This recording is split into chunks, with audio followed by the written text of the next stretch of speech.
meeting to an order. This is our, first of all, I'd like to say I'm running the meeting because Stacy lost her voice. So this is our regular Tuesday meeting we scheduled for Thursday. And we'd like to start off with the pledge of allegiance to the flag of the United States of America and to the republic for which it stands, one nation, under God, indivisible, with liberty and justice for all.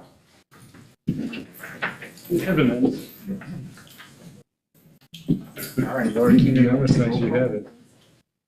Christopher Abel. Here. Biff Hansen. Present. Matthew Phipps. Present.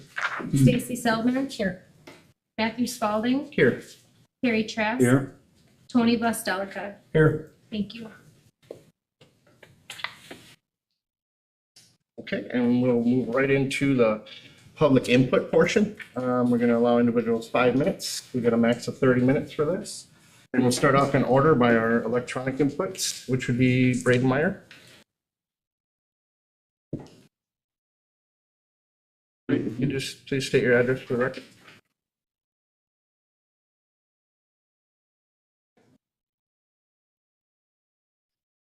And 10 Whitewater Drive. America is a nation founded on the ideals of limiting the powers government may possess. When the British monarch ruthlessly ruled over our soil, the American people revolted. The amount of individual freedom given to people is what differentiated us from the rest of the world. It is what still differentiates us now as it did back then. Throughout the development of our nation, the ideal of the American dream came along. No matter what your background and circumstances are, anyone can become successful through hard work and dedication. There are many steps that go into embracing the American dream, and one way starts at the local level, giving parents the power to choose which schools they want to send their kids to. With school choice, if a child's current school is not working out, the parents can choose to send their child to another school that is the best fit for the family. If the parents decide that private school or homeschool is a better choice, they deserve the right to have those options. Allowing parents to send their kids to private school or homeschool is an important right which must be preserved. When schools are under a system allowing school choice, they are naturally encouraged to be consistently improving. They're also held accountable this way, along with the school district. That is why in most states with school choice, most parents do not switch their kids which schools they attend. I want to look at 2 states with school choice policies. In 2002, Florida implemented a school choice program. At that time, the state was ranked 33 nationwide in educating low-income students. In 2019, Florida became #1 in the nation. During that same time frame, Indiana also implemented a school choice program. This caused the state to go from being ranked 22 in educating low-income students to #3 in the nation. That is the power of school choice. School choice is also important for the preservation of parental rights.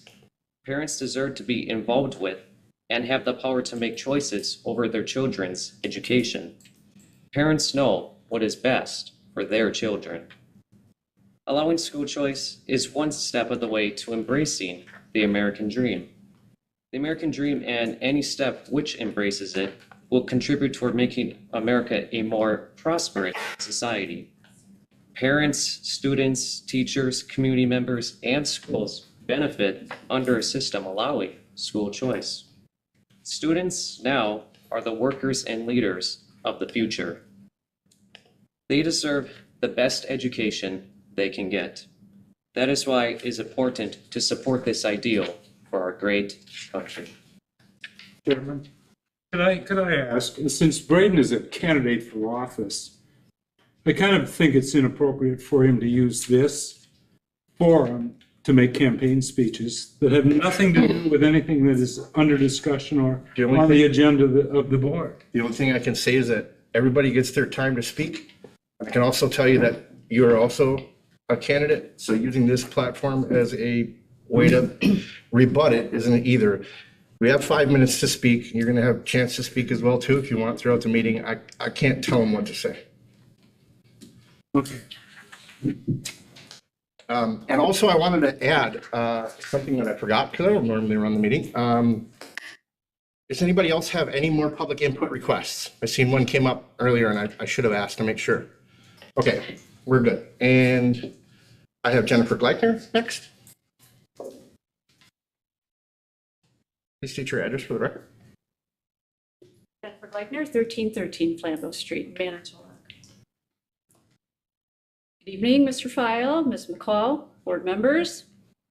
Each of you has been presented with a copy of a letter from the American Civil Liberties Union, which outlines the topic and incidents I'm about to describe. The Equal Access Act of 1984 is a United States federal law. The law compels federally funded public secondary schools to provide equal access to extracurricular student clubs.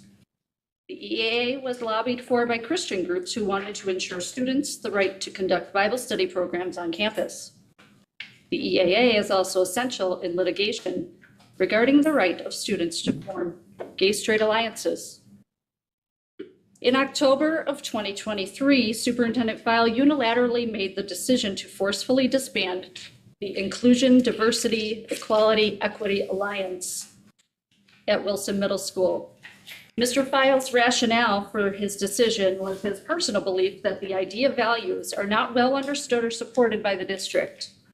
Information about the IDEA Club states, all are welcome throughout the year. The club is described as a safe space for all students to hang out before school starts while promoting IDEA values.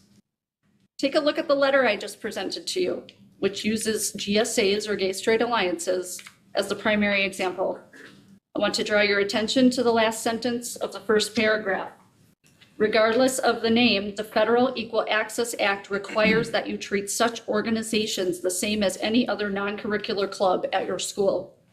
And again, in number 9 in the letter, whatever the name is, schools can't require any reference to sexual orientation be removed because doing so would impermissibly affect the focus and goals of the club.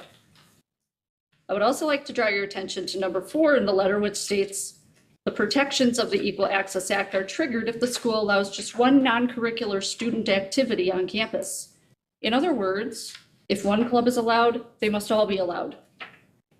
It has also come to my attention that the existing Gay Straight Alliance at Lincoln High School was denied the right to put up educational posters during the 2022 and 2023 school year. The students in the club had designed and made the posters themselves. Rather, the students were required to utilize a loophole where they would be required to apply for a locker assignment, which they ordinarily wouldn't have done, since personal lockers reportedly could be decorated to the students' liking. GSA club members were only allowed to post their materials on those individual lockers. No other club, to my knowledge, has ever been required to do the same. This is a direct violation of the EAA, as you will clearly see in number 8 of the letter, where it states, examples of unequal and unlawful differential treatment include placing different requirements on a GSA's posters, leaflets, and announcements than it places on other groups.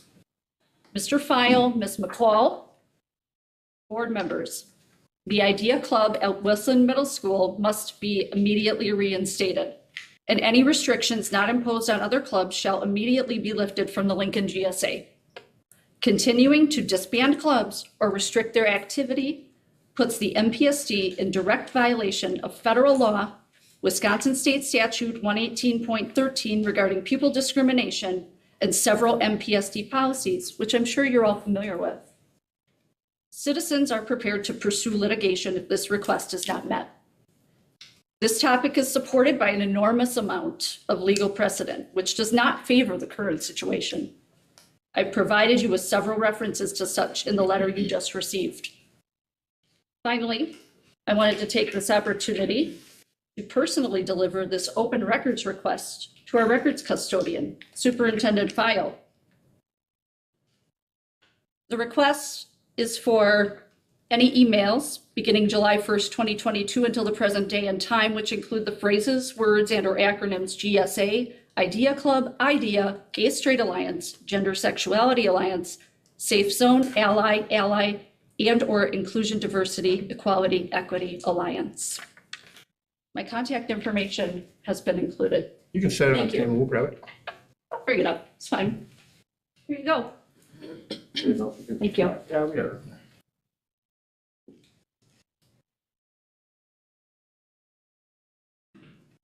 Okay, we have Sarah Weinberg. Sarah, if you could please state your address for the record. 2919 JMR Road, Cato, Wisconsin. All right, good evening. I am Sarah Weinberg, and I am a 17-year veteran teacher here in the Manitowoc Public School District. I am the current sitting Manitowoc Education Association president. I want to start off by saying thank you for your willingness to continue to have meet and confer with myself and members of the MEA executive team. I feel that these meetings are valuable times for us to have open discussions of concerns that have been brought forward each month from members, as well as a way to work together productively to resolve these concerns. This year has been a struggle on many fronts. With so many changes in student behaviors, many teachers are struggling to continue to find the joy in teaching. It is my hope moving forward we can build a team of teachers along with administrators that would be able to develop a coherent behavior plan that can be used across the district. I am not sure what that plan would look like or how long it will take to develop, but I know we have the staff that would be willing to work together so we can refocus back to the learning of our students when they are in our classrooms versus navigating their behaviors. The third point I would like to address is the teacher shortage. I know there is a teacher shortage, as well as many other positions in the educational setting. Filling these positions here in Manitowoc has been difficult this year and will probably continue throughout the next few years since enrollment in education programs across our country has been at its lowest point in recent years. We need to keep the focus on the staff you do have and having staff retention on all levels through developing rapport and showing the staff that you currently have that they are respected. We also need to build our trust amongst each other. By building trust among the staff you currently have, will not only retain teachers, but it will also build relationships between staff members and administrators. We need to show our community that we can work together. We need the community to understand that change happens, and when faced with a change, we can all learn and adapt to make it work to benefit the students, our schools, our district, and the community. Thank you for your time. Okay, and we have Barbara Post, is it? Barbara, please state your address for the record, please. 825 Wilson Street, Manitowoc. I know this is my third month I've been here. I talked about the haves and the have-nots. The haves to me are the command and demand, do it now. The have-nots are the enablers that they avoid it, they're unsure what to do. That's the kind of teachers there were. And I talked about having the positive voice of reason, the middle person that hears both sides, that can see all the students. I'm here tonight to be the voice of the people that can't talk, the parents that were put down and felt like they should do whatever they were told. And they were supposed to be doing everything they were doing. And I think as a community member, it doesn't or shouldn't matter if you have a degree, a badge, or authority, should still show kindness and empathy to all people in any circumstance. If I meet you on the street, you should be able to smile at me or not frown at me. You should be able to go out and see people, listen to what they have to say. There are two sides to every story, and maybe you come to a middle. We used to have that. We do not have that now. I said if you have a degree, badge, or authority, you should still show kindness and empathy to all. We are all equal. We all are here for a purpose, and we only have a certain amount of time to work with these kids and to work with each other. We are aging as we go down. I have people that didn't graduate people that graduated are now in dementia or they're gone. They have no voice left. And no one listened to when they were here. It's a human right as is personal space. You each have your own secure bubble. You need to role model that. You're supposed to be role modeling that now. Have a reasonable, responsible community member. As a responsible, reasonable community member, you respond to the moments that affect everyday life. That's our web and flow. It's called life. You only get one chance. When you have these kids, you get one chance to show them how you're going to deal with something. If you're standing there over them screaming in, you got them pinned to the ground, that is not communicating how you should be a responsible person. It's that moment, that's teaching moment. You stop, look and listen, do your mindset check. Where are you now? What are you doing? Are you helping or are you hurting? When that child sees adults do that every day to them, how is that child going to be? It's how you respond. That's your learning opportunity and it's their learning opportunity. You're teaching and you're learning. It's in the actions and interactions that students are learning self-control, responsibility, self-consequences, not having somebody control. I don't know what happened in this district where we lost teaching self-control, self-responsibility, because we learned that all or taught that all at kindergarten level. We had CareCat, we had all these programs, we see all these videos, how we should be treating people. Why isn't that happening? I think that lady before me was just talking about that. We are leaving these students, we need to teach them self-control, self-responsibility, self-consequences. When I had kids, I had high expectations. I'm old school. If they didn't want to do something, I would say, well, you'll have to get this done. It'll either be now or later, but I would also have them do a self-consequence. What are you going to do if you do not do this now? When are you going to do it? And they set up.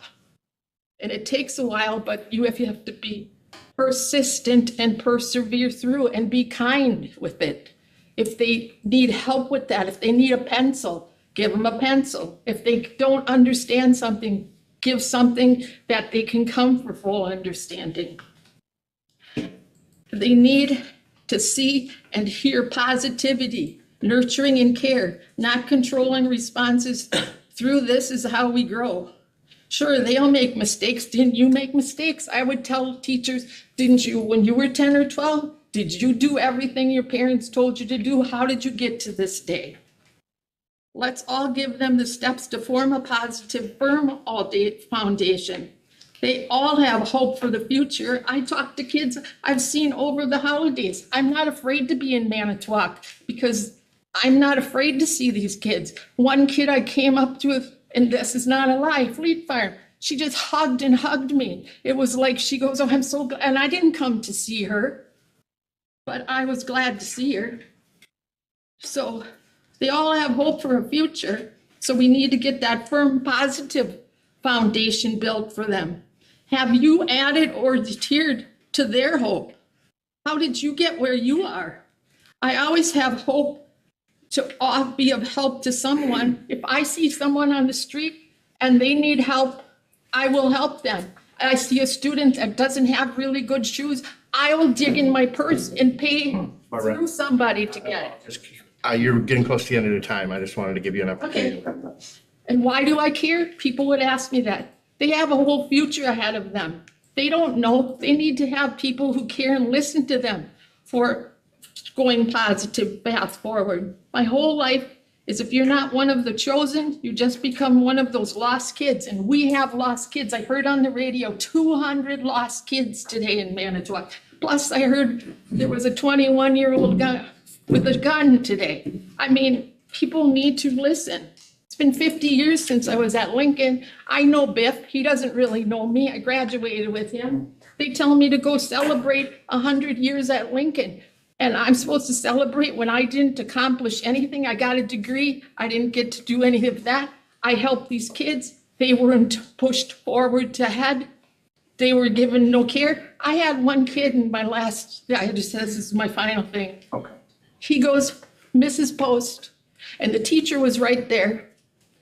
He goes, he handed in a paper, he hadn't done work for 4 years.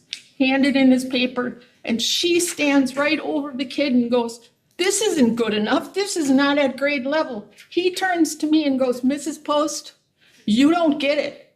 I can work as hard as I can. It'll never be good enough. So when is it good enough? You guys need to do something. You need to talk together. You need to listen to the teachers. You need to listen to the staff. We are out there, and now we are community members. Okay, that wraps up our public input. And we're gonna move on to the consent agenda. Part of that. Anybody have anything from the consent agenda that we want to pull out? I like to pull out the monthly financial report. Okay. The monthly, excuse me, already. Monthly financial report. Anybody else? Okay, and then on the, for the meeting minutes from the last time, Lori? Yeah, I just made a spelling correction on the second page, the third paragraph. The word, it's the sixth sentence down. It should have been the word again and not gain. So I made a technical correction to that. Okay. Minutes. Okay. Yeah, I want to make a change on the minutes too from page 1. Second paragraph, superintendent file asserted the DEI. We have to pull it out. Oh, I see. Yeah. So they're together as one. That's fine, no problem. I'm just saying that since we're gonna make a change on that, we'll pull that out along with the monthly Oh, I financial see. report. And then we'll go ahead and look for a first and a second to approve the consent agenda. Move to approve C through, hang on. Oh, sorry, the last letter then is T. C through G. Okay, can I get a second? Oh, sure, I'll say. Carrie? All those in favor by saying aye? Aye. All opposed? Okay. And let's go ahead and talk about your, It's just it's a typo that I didn't catch, and it's just second paragraph, superintendent file asserted the DEI. Parentheses, diversity, the word should be equity instead of equality. That's it. okay. Yeah.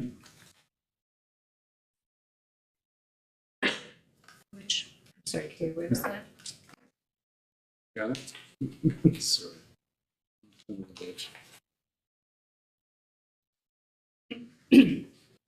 God.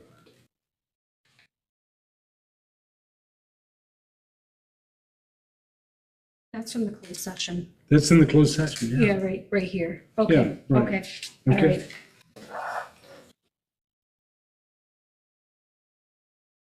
It does say, regularly in the closed session on the same line as if they're. You said there was two of them right next to each other, or is that all you had right there? That's it. That's it. Perfect. Okay, should we individually vote on this, or should we move right to the monthly financial? Chris, go ahead. Move to approve as amended. Yes, Okay. Can I get a second? Oh, seconded by Biff. All those in favor? Aye. All opposed? Okay, so the meeting minutes approved, and let's move on to the questions on the monthly financial report. Thanks, Matthew. Angela, do you want to highlight what we talked about the other day? Yes, so I continue to meet with Tony and just review and try to work to refine our monthly financial reporting. And we did just some improvements to the memo that is included in board book. So we had added last month the percentage change from the last year. So that was in there. We did the dollar change also. One of the things that we had discussed and was just the fact that sometimes in a budget line, you're going to have a large discrepancy between what you budget and what you're taking on. So sometimes the percentage isn't fully reflective in the dollar amount too. There's always a story to that. So one example is this month, there's a drop for food service, but we purchased 3 dishwashers last year. So I mean, there are things like that that are going to make a difference and cause a flag in what comes up and what's marked. And we'll explain that. And there's just, a lot of moving parts that could influence that. So I just added more notes this month regarding, just general notes regarding the financials. So, the overall, everything is running and tracking very similar to the previous year, which is where we want to be at this time. We added more detail with the revenues and aids received. That's just something interesting for you guys to see over the course of a month. And the aids vary a lot over the course of the year. We haven't done any we did federal grant claiming for SO2 because they had to be closed out by the beginning of December. But we'll be filing, hopefully within the next month, we'll be doing the second quarter claims for all of our federal grant programs. So sometimes the revenues are gonna change based on when those are received. So in general, I have to monitor our cash flow to make sure we have enough to pay the bills and pay payroll. And so that's, we're in good shape from that standpoint. And no concerns on my side. Included some of the larger expenditures. We do HRAs as a district, there's a cost to that. Brand Bus is an ongoing contract. There was one unanticipated revenues and expenditures. It was still budgeted in our budget, but just we had with Vertical for manufacturing, we had a large order placed for tables, table totes, drawers, and chairs, just to help with collaborative learning. So just wanted, Tony and I talked about, are there things that maybe needed to be brought to the board's attention that were purchased throughout the month? It was definitely in the budget item, in the budget line, from a perspective that we set aside money for district furniture, because we have millions of dollars of needs. At the schools where we replaced it in General, Monroe, and Jackson, the desks were old when I attended 30 years ago. And so that was the area where these old desks were replaced, if I'm remembering correct. So yeah, that was just a part of that, and it was budgeted, but it was a larger expenditure that we incurred this month. And then payment of voucher information is on there as well. And then included the just changes in the budget revisions and appropriations. The budget is always your best guess at the point in time when you set your budget, and we process, reappropriate funds and stuff throughout daily. Someone might say, well, we budgeted this for supplies, now we need it for professional services. That is a very normal part of managing the budget. And as I mentioned last month, budget managers have to ensure that if they don't have it in a specific line item, that they move money from another part of their budget. So I'll continue to include that, and then next month I'll bring an official budget amendment, and then we'll publish periodically to update the public on that as well. Happy to take any questions. Thank you. Welcome. Angela, just thank you very much for the transparency, and it's improving quite a bit where we started, so thank you. It's very easy to read and digest. Thank you. Angela, I was reading some data today that we're down about 12,649 breakfast from last year to this year. And it's probably because we don't do it in the classrooms. Does that cost us money, or is that money that we're not able to get because we're not serving those kids? We both don't have the expense because our volume of just food that we're serving is lower, and then we're not getting the revenue as well. So how does that wash out? Would we be getting more federal funding, or would we be getting less? Right now, with the packaged nature of breakfast food, the food cost is higher and outweighs the revenues that would be gained for that. So we would lose money on that. Thank you. Okay, I was gonna take a first and a second to approve that and then open it up for discussion, but anybody else have anything you want to add to it? I'll make a motion to accept the monthly financial report. Motion by Matthew, seconded by Chris. All those in favor by saying aye? Aye. All opposed? Okay. And then it moves straight on to the report of the superintendent. And we have our student behavior plan update by Assistant Superintendent Jamie McCall. He's going to help me with this as well. We have a short presentation at the top.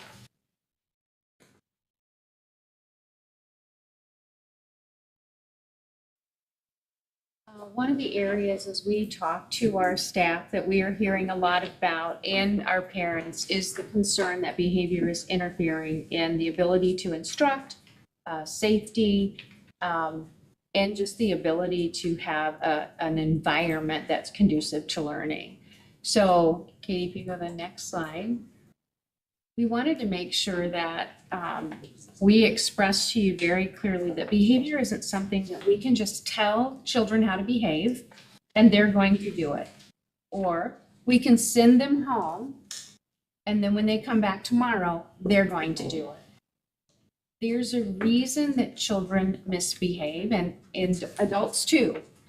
Some of it is lagging skills. They don't know how to be a student, or they may not know what we're asking of them, and therefore their reaction is a behavior that we don't like to see. They're unfamiliar with expectations. Expectations might be unclear. They have a lack of experience, or there's lack of engagement. Next one. So to date, I want to talk about some of the things that we have done to address some of the behaviors that are currently in the buildings. There was a code of conduct introduced. We've expanded preschool offerings, and we have a curriculum that is more standardized. There's curriculum alignment, trying to help make sure that our children understand what's expected of them. The SFA cooperative learning model and the solution teams have been added. There's some tips and tricks on classroom management that we've been working on. All staff verbal de-escalation training has occurred, and crisis intervention training for all staff who support students with disabilities. I'm going to turn Tammy, it could over. you explain what any of that means? It may just be me, but I'd like to know what curriculum realignment involves and staff verbal de-escalation training. Yep, I'll take the curriculum realignment and I'll pass the staff de-escalation to you, Katie. The curriculum alignment is the project that we've been working on to make sure that our teachers have the tools they need in order to deliver the curriculum. We've made sure that it goes from the kindergarten level all the way up to the 12th grade level. We'll talk a little more about that in the curriculum piece. What we want to do is make sure there are no gaps in skills. It doesn't happen overnight. It's going to take us time to make sure that our children have those prerequisite skills. So it kind of addresses the lagging skill piece. Okay. Was that a good enough explanation or? That's No. helpful, yeah. Okay. So Katie, will you handle the crisis intervention? Absolutely. So a few years ago, knowing that our students would be coming back to us with some significant lagging skills as a result of having been out of the typical or traditional school setting for an entire year based on COVID, we started implementing verbal de-escalation skills for all staff. We had multiple trainers in every building where we received train the trainer instruction. Basically what it does is that training walks through these list of things that Jamie listed about what we know behavior to be. So it helps our staff recognize anxiety or change in behavior in our students and provides strategies for our staff to be able to de-escalate situations when we're noticing that, a student may be struggling.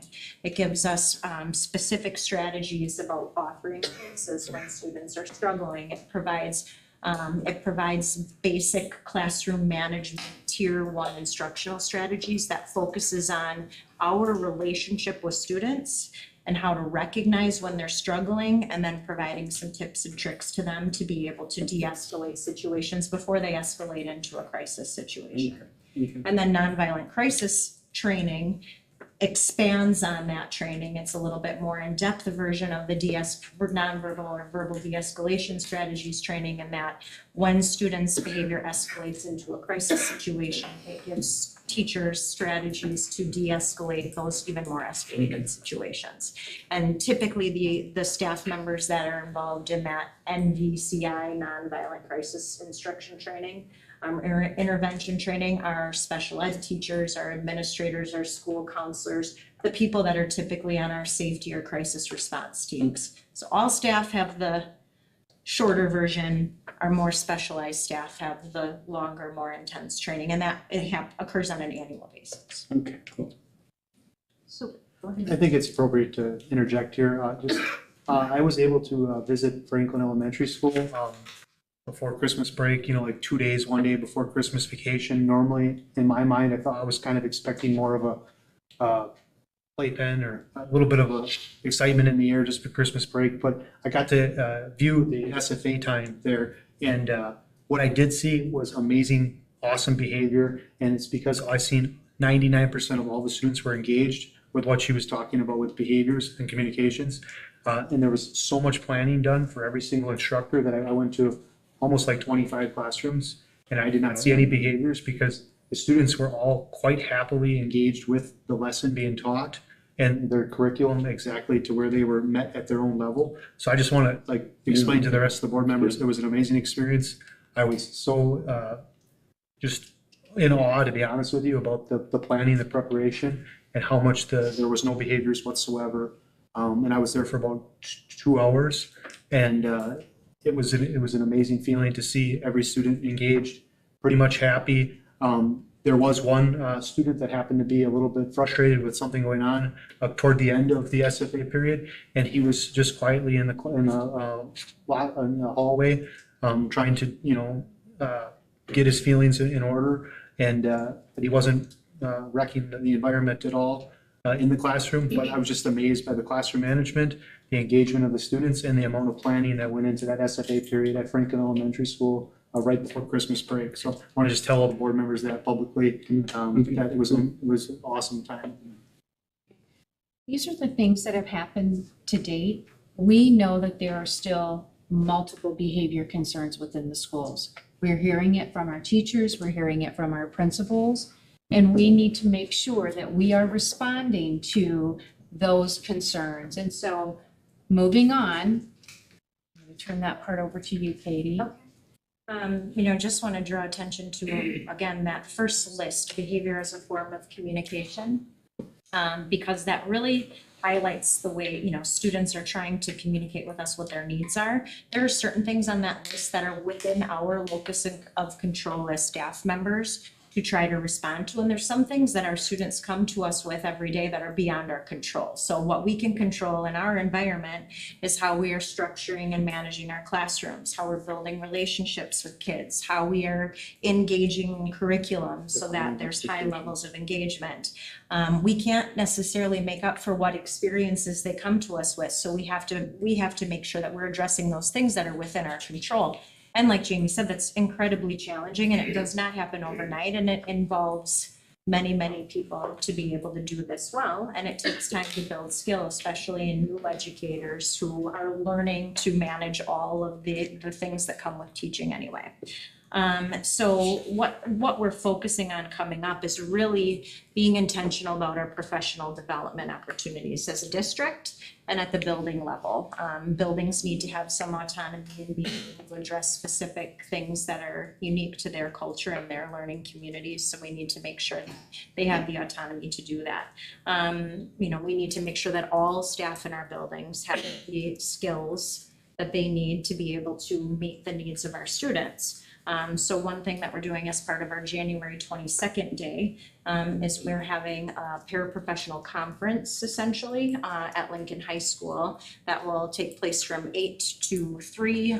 It is being put on by our CESA 7 partners, so a number of people with various levels of expertise in different areas will provide training for all of our general education paraprofessionals and all of our special education paraprofessionals. There'll be breakout sessions around behavior, autism strategies, building relationships, promoting independence and success in the classroom.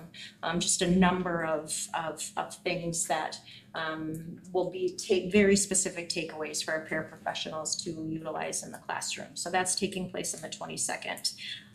We also right now are working with another CESA 7 partner.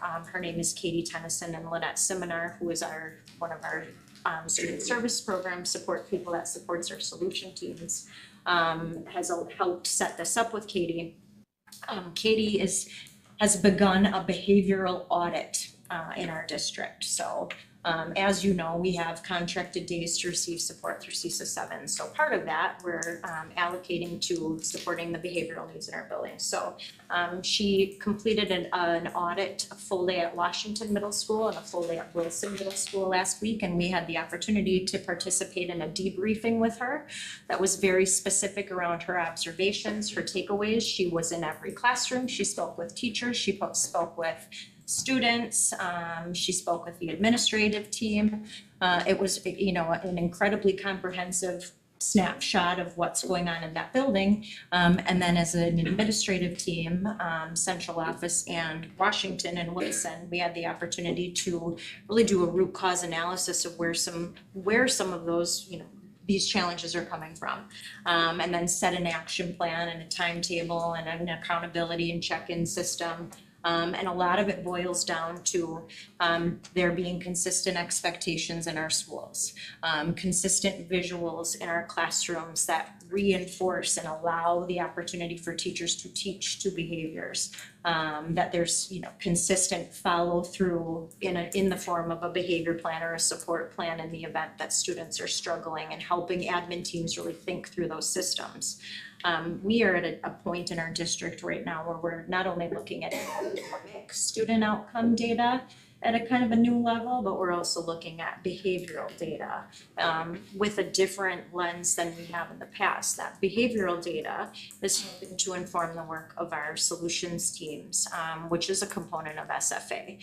So we have now pretty sizable stakeholder groups of teachers and other support staff in the form of secretaries and paraprofessionals in our buildings and administrators who are now looking at student data, identifying very specific challenges, and then building plans around how to support those needs in our schools. So again, that there's some district level things happening, but then there's also the autonomy of these building teams to be able to identify specifically what's going on in their buildings and then where we're supposed to go from there.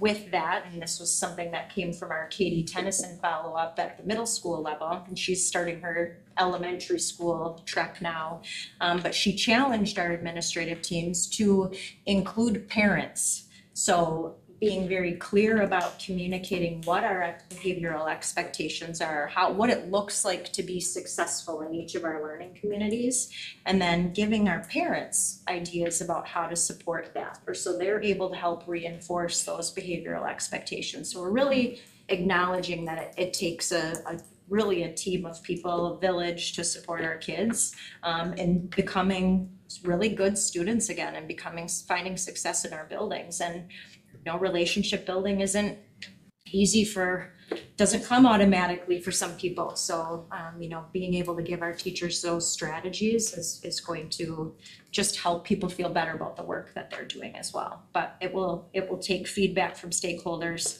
and very intentional planning moving forward. And we know we've got work to do. And your screening days? Remember Pardon? your two screening days that you have? Oh, yes, yes, thank you for the reminder. We are having our first child development day, which is something that the MPSD used to do in the past. It's an opportunity for our 3-year-olds who will be turning 4 to come into our buildings, and they will participate in about a 30-minute little activity session with a speech and language pathologist, an occupational therapist, a physical therapist, our school psychologist, and they will be able to just have some little activities which will allow our educators the opportunity to see, if there's a need of support for students coming into our school district a little earlier. This opportunity will help provide resources to families about appropriate developmental milestones in regard to speech and language development, gross motor, fine motor skills, things like that. So that is taking place on our January 22nd Staff Development Day as well at Riverview Elementary School. And we have a huge stakeholder team led really by Jenny Callan right now that's planning that day. And then we'll be able to provide resources and feedback to families, but it also allows our team to get some eyes on students in our community at large, that we will better know how to support and be more prepared to support when they enroll in school as 4-year-olds. Yeah, I just want to, point out that I'm probably the oldest person in the room. And I can remember, when I was in school, being a child was quite a bit simpler than it is now, I guess, and for all kinds of, reasons, obvious and otherwise. But, we didn't have so much discipline problems in those days because the keystone of the whole system was that students were held accountable for their actions and they had consistent consequences for them. And I'm kind of surprised that there's none of that being discussed in this. Is that just old stuff or what? I think there's a different definition maybe of consequence that a pound of flesh or something, or trying to punish a behavior out of a kid. I think research will tell you it's just not something that's effective. We also back in the day didn't have, have to stay in school until you're 18 years old kind of rules. And it was a different era in regard to, all of the things that create the whole child, I think, in a different way, or at least it's acknowledged in a different way now.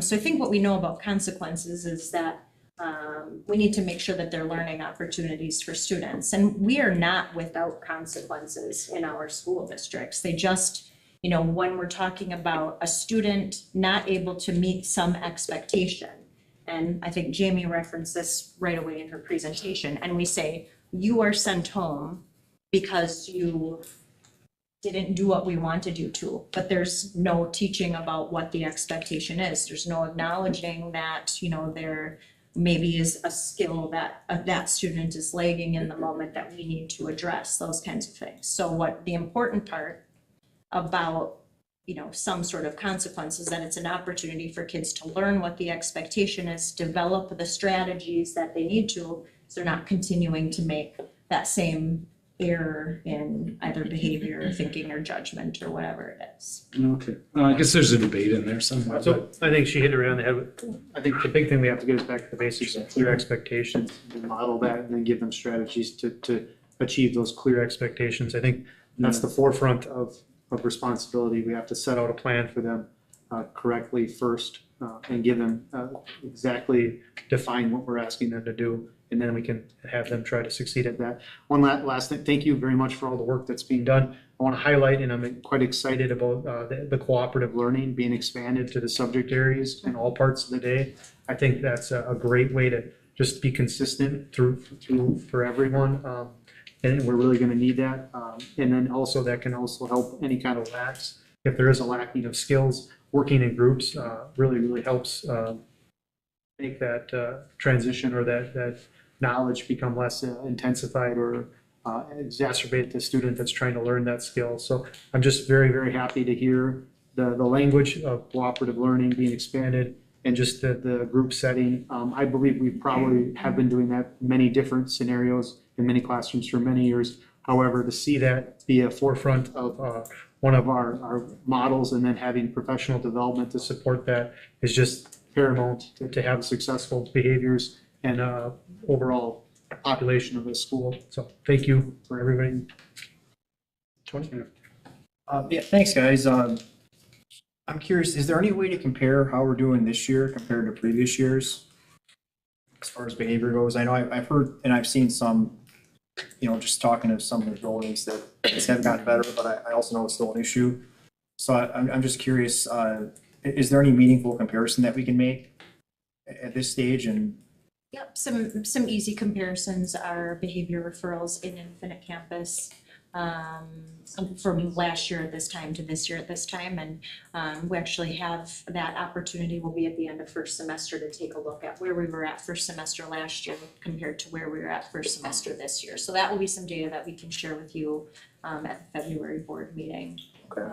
But yeah, that is one anecdote, well, not anecdotally, I guess a little bit more formalized actually, is now that we are comparing quarter to quarter right now on our solutions teams because there is a cooperative culture, behavior focused solution team in every single building. So every building is setting behavior cooperative culture goals and they're comparing first quarter to second quarter. So we have actually a better data than we have had in the past, or at least a more formalized way of looking at it.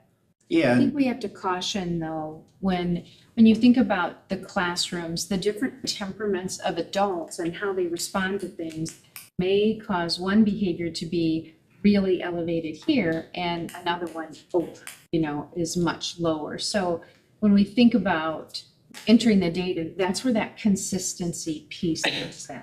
We have to get better with our consistency and what types of behaviors do we tolerate, what types of behaviors do we support, and what types of behaviors do we say we won't accept that. And it's different from classroom to classroom, from building to building. right, so, yeah, I was just trying to remember back to last year, I think Katie, if I remember right, like, we really were tracking things consistently prior to that, is that a fair statement? We had set some more consistent expectations for last year after the code of conduct development, yes. Yeah, from where we were in the past. Yeah, and that's where I'm just trying to wrap my head around. I know this has been an ongoing issue, and I've seen and heard areas where it's gotten better, but, is there any way we can definitively say it's better now than 2 years ago, or it's better now than last year, or we just don't know? I mean. Yeah, we can, like I said, we'll look at that first semester to first semester. Yeah. At the end of this semester as part of the staff development day and part of something, work that we have to do for the state too, so. So I can have that for you in February. That gives Infinite Campus numbers, but to Jamie's point, I think it's kind of apples and oranges from any given year because, kids move between teachers or move between buildings, or there's different expectations, different levels of tolerance. So that's where we need to, I think, work on that consistency piece a little bit. Yeah, I think that would be great if we can dial that in, just so that we can get a better pulse on what's working, what's not, and how we can improve there. But I think we're moving in the right direction, so thank you. I was just gonna say what Jamie just mentioned is more important than anything else that was on that screen. We've done that for years. And if you would have walked into Franklin before SFA, you would have seen teachers that had the kids in the palm of their hand because they were good teachers and teaching well. So it's not just the program, it's the person in the classroom that makes it's more important. And that consistency, what you saw on the screen in the long run is gonna help. Okay, but the here and now that Carrie was talking about is how do we change the environment now? There are teachers struggling because of behaviors. And that consistency from building administration, having clear expectations with kids, sitting down saying, hey, that's acceptable, this isn't acceptable, this is what you have to do because you screwed up. Those kind of things are still important in this, that there are some limits that you can do. But you've got to have that consistency, and you've got to realize it's that person in the classroom more than it is the subject. That person has more to say about behavior of that student and how to handle that, but that person has to have this support of the administration in the building when things happen. Yeah. Anybody else on that? Do you have any more, Jamie, that we're going through on this part? Okay, so we're gonna move straight into the, yeah, they did a very good job. That's Stacy was trying to say, that a lot of work, and we appreciate all that. The elementary school curriculum, or elementary and middle school curriculum updates. And tennis. Yeah, good evening, everyone, and thank you. I did provide you with 2 memos. One, updating you on our progress looking at some art curriculum for our K-8 program. And then the second, an update on our K-5 science curriculum program as well. So I know that it's all there in writing, so I'm just going to give you a brief overview. I know the agenda is pretty long tonight, so if you have questions, I'd be happy to answer. Also, art, our department chair for art, Cassie Lapine, who's done a lot of work on this, is also here in case you have questions about art. And I will start with art. That team has had begun this fall looking at a new curriculum, and they found one that they were really kind of liking to. They had somebody come in and do a presentation and a demo of this curriculum. They really liked it and wanted to give it a try. So they are going to participate in a pilot here in the second semester. They're going to use their professional development day on the 22nd to plan ahead and train them, members of their department. It'll be a universal pilot, so all members of their K-8 department will take a look at this curriculum and use it for a couple of weeks. The next steps on that is that they'll get feedback from their team. They'll process what they liked and what they didn't like. And they're hoping to be able to make a recommendation to the board this spring in March or April as far as where that curriculum will be for art. Is that when we get the content? I mean, is that? Yeah, Okay. so, yeah, Carrie, so these are units of study. Yeah. They're complete with pre and post assessments that the teachers, really currently really kind of create on their own individually. This is a little more universal at each grade level. So they're really excited about this resource being something, that they really haven't had access to in the past as a tool to help them get our kids excited about art. Is there any questions on the art update? What efforts are going to be put forward to get parental feedback on it? I mean, you're hearing from teachers, you're hearing from students, you'll hear from administrators, that's all good. But parents too, it would be good to know especially if we're doing sort of a universal kind of analysis on the stuff. I think, personally, I would think parents would be appreciative of that, but I'm just wondering what we're gonna do to see what they think. So currently we don't, in the district, in terms of a mechanism that I'm aware of that we could get feedback from them. So like the participants in this pilot are really students and teachers. I'm thinking if we wanted to get feedback from parents, it would probably have to be some type of a, hey, invitation, come on in, take a look at this curriculum. Maybe we could model a lesson or something, and then get their feedback. I mean, that's like an avenue. I think we could do that. And I can certainly talk to Cassie and we can arrange for something like that. But that's the logical way that I think we could get parent input. As far as getting it like from the parents around how it's going at school, that might be difficult. I know with only 2 weeks, that's really tough. It's a short trial. Yes. Yeah. But teachers still may hear from parents as we're doing it, so. Absolutely. They'll forward those. I'll talk to Cassie and we'll work out some opportunity to try to elicit some parent input. Thank you. Mr. Johnson, did you say Cassie was here? Yeah. Can I ask her a question? Cassie. Yeah. I don't see her. She was planning on being here, but give me a shot. I've been meeting with her. I'll try it. Did you get to watch the presentation from the vendor? I did not. So that was the question I wanted to ask. But I do have a full, they created a full, like there's a 20-slide presentation of that I've looked at. But I wasn't there for the presentation itself. My question was to ask her what she liked about it and what she was doing particularly right now and why she likes the presentation and why she thought it would be a good idea to do this pilot program. I just wanted to hear testimony, obviously, but I understand you can't answer that question, so. Well, I can give you what she shared, and what they were really excited about was that these were units of study that had pre-assessments. So in other words, we can take a look and see where our kids currently are with the skills as we go into a unit. And then we can also then have the activities planned out for them to do with the unit. And then there's post assessments that are already created that of course our folks were building from scratch before, that now that they may tweak these, but they have a starting point on some stuff. That was one particular area that they were excited about. They also Structure, obviously, is paramount. Highly organized units of study at each grade level that were just far more organized than what they've had access to in the art curriculum world of what we've created essentially as a district. May I ask if the company solicited the district or did administration assist contact the vendor? So the drivers of our curriculum development are really our department chairs. We really respect the expertise that they have in their area. They go out and sort of look for opportunities or ones that they've either researched or read about that they believe would be good ones to look at. That's how this one happened. Okay. And then they really set, this up independently, and, they had a staff development day. They brought this, person in to take a look at this.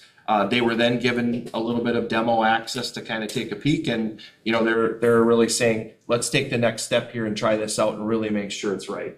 Thank you. I think it's also interesting to note that the art teachers weren't on the schedule until next year to do this work. And they were so excited about getting their hands on a curriculum that's aligned that they wanted to jump forward a year. So they did. And they've done a lot of work. I just want to say I'm really happy with the teachers, are the driving force here, and that they've got an opportunity to, do their profession in a way that's creative and, based in something other than. Yeah. Anything on art? Anything else on art? Then moving on to elementary science. This is K-5 science. Currently we use best way to describe, in my opinion, is a hodgepodge when we're talking about science curriculum in our district. And so what we're really looking at is, how do we make sure that we're using the curriculum that's going to drive our student success higher? Right now on the market, according to Ed reports and most things, there's really only a couple. The best reports that come back, even a very recent article, and I forget if it was Education Weekly or Edtopia or something, reports on a research on a curriculum called Amplify Science. This was one of the first science curriculums that was integrated into the next generation science standards. And it really has done well in terms of the results that it's producing on assessments. So we decided to take a look at this one first. And so we brought in teachers at the end of October. We had a representative from Amplify Science come in and do a presentation with our staff, answer the questions. They were able to take a look at both the digital and the material resources, and they came back with, we like it, but we would like to try it. So again, I think it's responsible for us to do pilots, because you can get sold, and it's, as well as I do, sales pitches sometimes are good. But we also have to check to make sure that this is what we believe is best for our staff and our kids. They're really excited about this one. Amplify does an excellent job. This is a little bit more in-depth pilot. What they will do is it's a 6 to 8 week pilot. Right now we have 13 volunteers in our elementary schools that are very interested in going through this program. Amplify will send a representative here and do a 3-hour training with our staff that will do this pilot to really get them prepared to use the curriculum in a way that's not just, oh, hey, here, try this, see how it goes. They're going to train them specifically on how to use it. So it'll really set them up with a good opportunity to take a look at this curriculum. This one we should wrap up. We'll get the pilot actually rolling in February. We'll wrap it up in, probably late March, and hope to be able to bring back a report to you that's comprehensive, and again, with all the feedback from the stakeholders as it's explained here in the memo. And again, Chris, same thing I would assume, with the parental piece, we'll find a way to, give an opportunity for parents to take a look at it as well. That's not difficult at all. No, we offer Right. textbooks open for an entire month for people to have a look. Yep. I think the same respect should be shown. Yeah. Thank you. Lee, when I was researching Amplify, the two concerns that teachers came up with, and I think it was parents, they liked the curriculum, but they felt it fell short on science activity, because they watched videos instead of doing the experiment. So if you could just watch that as the pilot. They have both. They do a mix. Okay, so there are some things. What I really like about Amplify Science is it really gets into real world things. So kids play the part of an engineer. They play the part of a scientist. They play the part. So they're being put into roles when they do these experiments. Some are digital format, but they also have kits of actual experiments too. So it's a mix of both. You know, I think anything these days are a little bit of mix of digital and one of the comments that our teachers made in the analysis when they kind of just took a look at a unit or two was that this is just much more engaging material than what they're used to or what they have right now available to them. So it'll be interesting to see what they think. You know, they're going to do one full unit of study with their kids, and it'll be very interesting to see what they come back with in terms of that feedback. And, you know, it can be something that we point out to them as, you know, a documented potential concern. And, you know, how did you feel about that? Was it an okay balance or was it too heavy on one side or the other? But from what I saw, it looked very balanced. Great concern. Question, oh, can you hear me okay? I know we're trying to look at, like, especially with art K through 8, right? And this is K through 5. I remember back when I was the junior high model, it was very much like high school, right? There were separate, is that why we're not doing that? Because there's separate science classes rather than science 6, science 7, science 8? Yeah, so we recently, as you'll remember, adopted that the 6-8 science curriculum.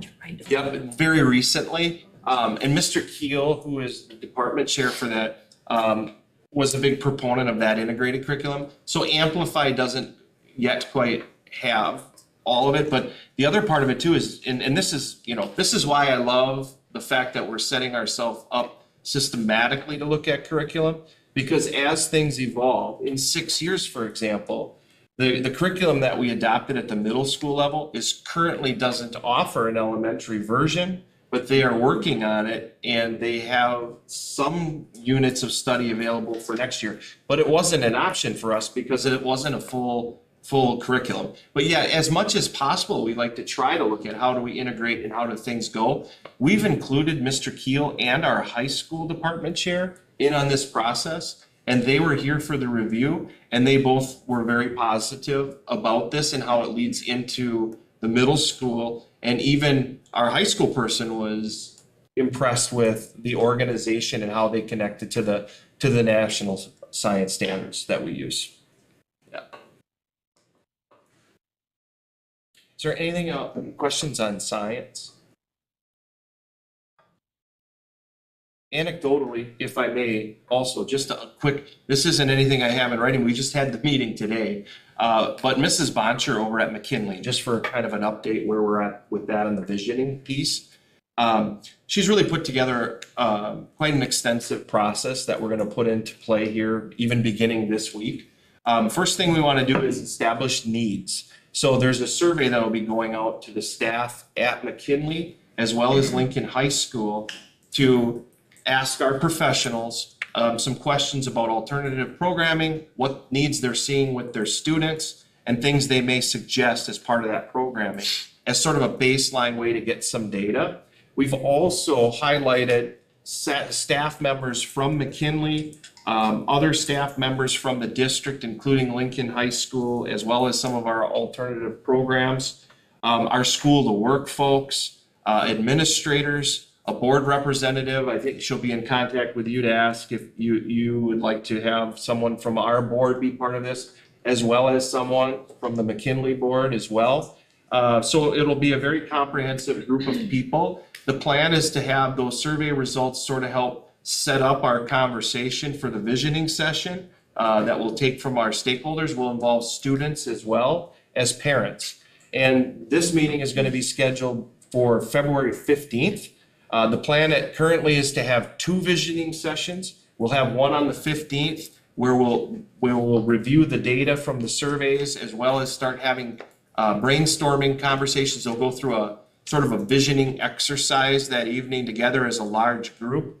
Following that meeting, the leadership team for McKinley, as well as through support of our office, We'll take a look at what happened at that meeting, pull together, between the survey data, the feedback that's given at that meeting, put together sort of a draft proposal.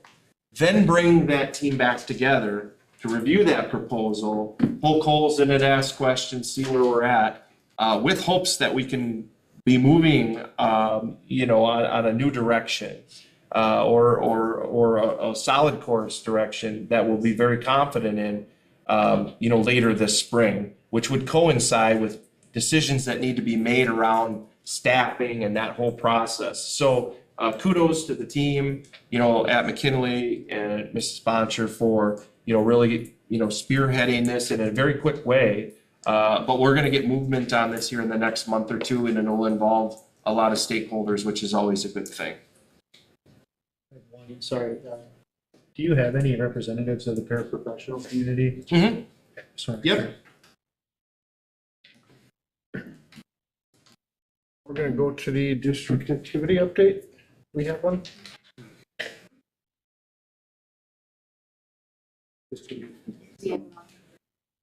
Oh, we do.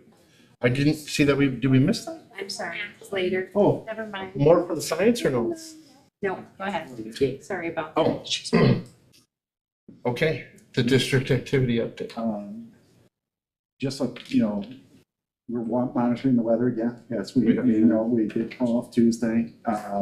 They were closed all around, but we weren't gonna be the last one to close. But they did us. We are monitoring it. We have a basketball game tomorrow night, and we're planning to have the wall thing. We're already moving that, monitoring weather right now, but still having the basketball game currently scheduled unless it gets canceled. We are monitoring weather. But the game is earlier. They moved the game to 4:15 and then 6 o'clock. Okay, but they moved the wall. Yes. Yeah.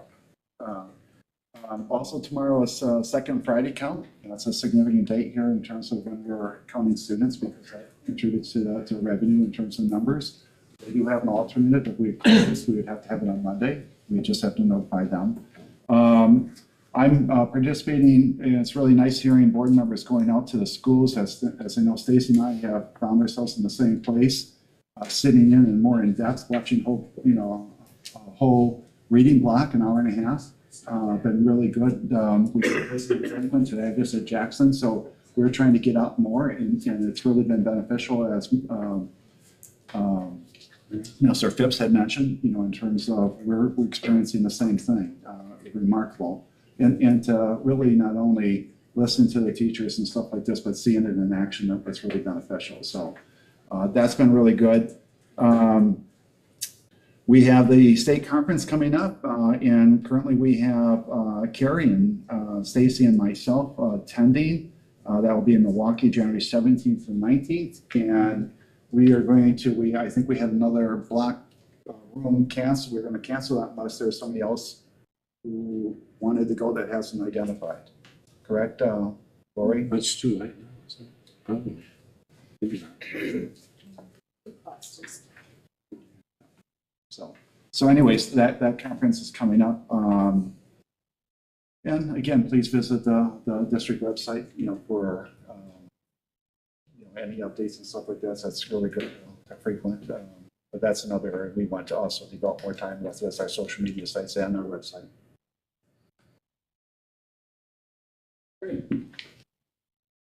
Unfinished business. Can I just go back just because we shouldn't miss a chance when we do have that wall of fame going. We've got 4 inductees.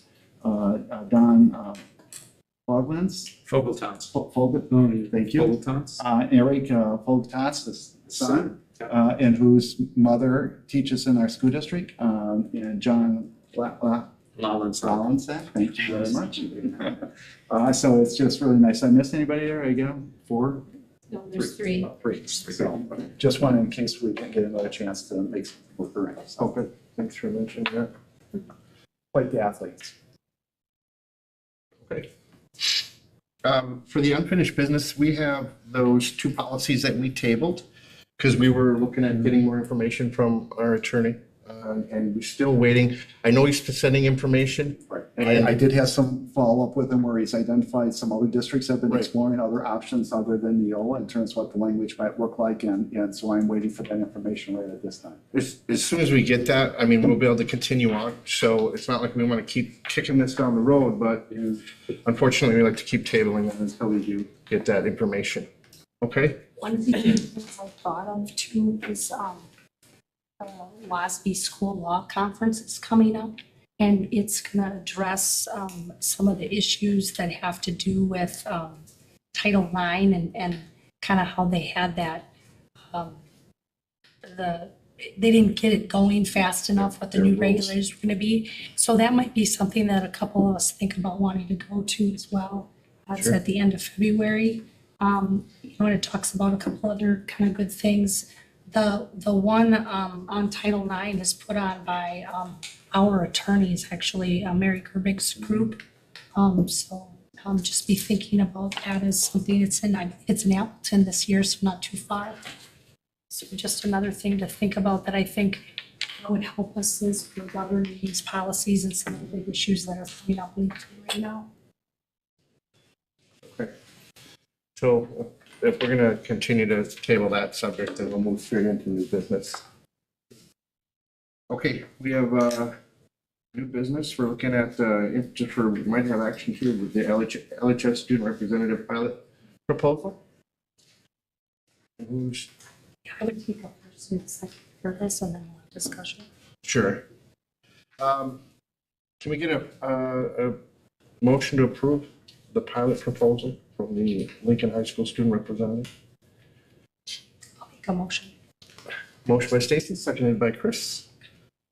Hey, Chris, do you want to talk a little bit about the resolution you put together? Oh, well, thank you.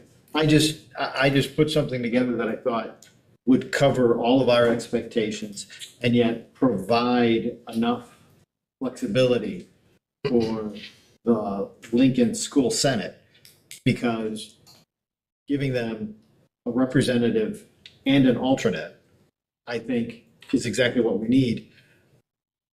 I don't think, since all of those positions are elected positions from the full student body, I think that allows them to choose somebody who both has an interest and per se is, you expect it to be somebody from the student senate, so is still elected by the student body. So I think that works well. I think the alternate grants them a certain amount of flexibility. And I also thought that, heaven forfend, it is possible someday we'll have nobody who's interested. I don't think we need to make it compulsory. I'm hoping generally we will, but I don't see a point in making it compulsory, so I left that stuff out. And my other big concern when I thought about it was some of the stuff that we look at that's confidential.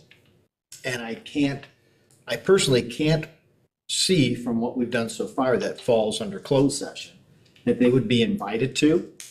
But I also don't, you never see everything, and there might be something we really want them at. We always have the power, both the chair and the group in general, to invite people into closed session if we think it's something that they can provide germane information for. So we still have that flexibility, but I think it's good to let them know that that stuff will be normally excluded because it's inappropriate for students to have access to that information. Understandable. And I think if it goes well, then we look at, do we want to formalize it either into the bylaws or into something else? Yeah, I mean, I support this as well. I mean, actually, the students have tried to get this going for about 2 years. And what always would happen is we would start too late in the school year, someone would graduate. So it's finally, this is the farthest it's ever gotten, so we applaud our students for really pushing that this year. And, Jim has also brought up too that, most of the districts he's been a part of has been very part of, he was surprised we didn't in a school our size have a representative. So I think it's a good way moving forward to get that. The other great thing I felt there was Piff and Chris and Tony And I and Carrie were all able to go. One of the things I absolutely loved was when they said, they wanted to come up with a way to how to get every student a voice all the way down to elementary. Right. And I thought that was really cool. So they're really looking at how they can connect with the other student groups, in those different areas to really bring their voices forward too. So it's not just a Lincoln thing or not just a student-centered thing. So I'm excited. I think it's gonna be really cool. Yeah, I also included an article, regarding the agency and an example of another district, what, districts are doing that. Sure. For us to consider, I think is really good. And Neola has policy to the extent of supporting where districts are already using it, so. But I thought the resolution that Chris put together was really, I think, good and represented where we're at in terms of how to test this out. Thank you. Anybody else have? Okay, we have a first and a second to approve that resolution. All those in favor by saying aye? Aye. Aye. All opposed? Okay. So that is there, and we have, And Ellie is here. Ellie, do you want to come and take a seat up front? Your first meeting, or you want to wait till you guys do your formal election? come up and have a seat with us. We should wait, because Be part of the there'd be a discussion. percent that could get voted on as our, We can always make room. it's okay, next time. Okay. We have a meeting on Wednesday, so we can vote then to decide. All right. Okay, we have moving on to the out-of-state travel request. I'll make a motion to approve the SFA Yeah. conference. The experience that counts, right? I'll second it. All those in favor, any discussion on it? Go ahead. There's no way to do this stuff virtually? I mean, I was hoping that if COVID taught us anything, that a lot Not of the level of engagement and the exercises they went in, we've already had one session of this one, our initial training. And they're very much engaged in the work, and there's a lot of hands-on activities. Okay. You're kind of demonstrating almost a classroom in there, and so you're engaged in that. It's not a sit and get, it's a very much active participation role. So you see real value? Oh, I see tremendous value. And I think, all the directors here, we're switching out a little bit. Heidi wasn't able to go because she was sick, I think, at the time, but she will be going this time. But, for the most part, most of the same people are going, as well as SFA Facilitator, Solutions Coordinator, some central office, not as much as last time, but found it extremely valuable. I personally, with my experience on it, not only after we went through that training, but depending on what the turnover, I started also sending teachers, just trying to get deeper into having, people exposed, because it was such a great experience, and in the network of people who are using it, I think it's really beneficial. Yes. I think it sounds like a great idea. I did question a little bit just that cost for lodging. Right, I appreciate you sharing that. That's why we actually pull it off. We had the on consent, but we, whenever I get some information like that's beneficial, because we just pull it off. The cost is $10 less than it's costing us going to Milwaukee, for lodging. So it's out of the order. But anytime you get into a conference center, you can have some of that. We could cut that down possibly a little bit, but then you're talking about potentially transportation costs where you're at. And the numbers are obviously adding to that, but it's comparable, and some costs are going up. We did a lot. This is cheaper than the last time. The flights are cheaper, the rooms are cheaper, as I recall. But even last time when we went, we, rather than having everybody just go out and eat, we tried to arrange some things. We still have time show where we're trying to leverage, and also not only leverage reduce costs to kind of manage that, but also trying to use it as an opportunity to build a network and having people, kind of, how do they go, and stuff like this, and that's been really good. So it's beneficial. I mean, it even, when I stopped, when you raised it, the question, I looked at the cost and geez, how does it compare to Milwaukee? And all of a sudden it's $10 difference. Yeah, because just doing that math, if I'm doing it right, that's like $300 a night. The other thing that I did, you know, just to, that's right, it is. You know, the other thing though that we have identified is, you know, these most of it's being paid by ESSER funds, and then the other is Title II. This has been budgeted in advance, we planned this. So it's, but costs are there. Is there any way we can get a better rate given that we got so many rooms, or I'm No. assuming we tried? The fact That's that probably a discounted room as it is. when you're doing conferences, I've gone to so many trips, work trips with conferences, you're not just paying for the room, you're paying for the conference and the conference rooms that they gotta rent and everything else that goes along with it. $300 a night is extremely cheap compared to what I've had in my company before, so. I stayed. It doesn't feel cheap. It also is inclusive though of breakfast and lunch Yeah. for each person. So the additional cost for food will only be dinner, but that will be expensive too. In, you know, the larger cities downtown, food is expensive. So if we're using those ESSER funds, that means like we kind of had to use that for something anyway, right?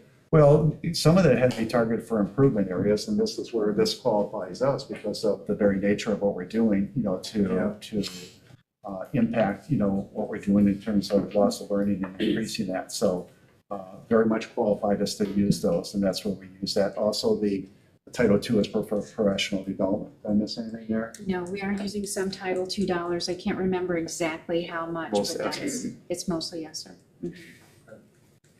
And that's running down where those funds are, you know, down, you know, still with having some funds that are left, correct?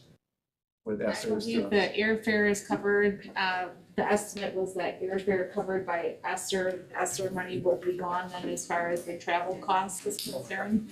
And then the rest with Title II, and then the registration for the conference was Part of the part cost of of the cost of SFA. SFA, correct? Did you have a question? Yeah, I will be voting no on this. Hotel rooms are cheap for this compared to the Packer game in Dallas this weekend. I think they're going for about $1,500, but my concern is the cost of this program. It's expensive, and last month at our county board meeting, I got fried from people whose tax rates went up. And the largest increase was the district. I look at the virtual option. I look at the overall cost of the program, the 8 coaches. We've got to be over $2 million right now. And I think we have to start looking at, the cost. We're what? 1 school, 2 schools in the state of Wisconsin doing this program? I know you do that number. We have to look at that, and that's what I'm just saying, and maybe it'll just be a protest vote, so people start seeing that we're looking at this. But we gotta start looking at the cost of this program. It's more money. ESSER funds can be used for this. Can they be used for other things? Yes, there's a range of things that Yeah. have been used. I mean, we got a pool that's dying over in Washington. I don't know if they could be used for that. But that's something the kids would use in the middle school. To clarify, ESSER funds though, would those come from local taxpayers? Or that's like a federal program, That is a right? federal, Yeah, it's for federal. Most people know that, but I can't. But there was a big debate over using federal funds for that. Exactly. It depends on what we're talking about, if we could use it. I think we got that right in the end, though, right? That's what I'm getting at. It's a good one. Take it now.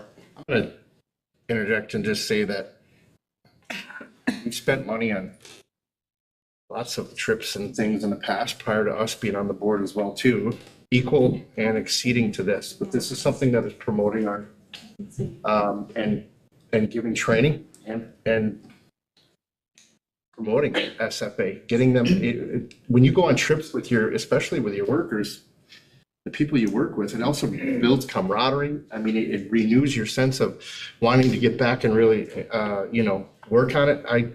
I see it as a good thing, so I'll be, voting for this. Go ahead.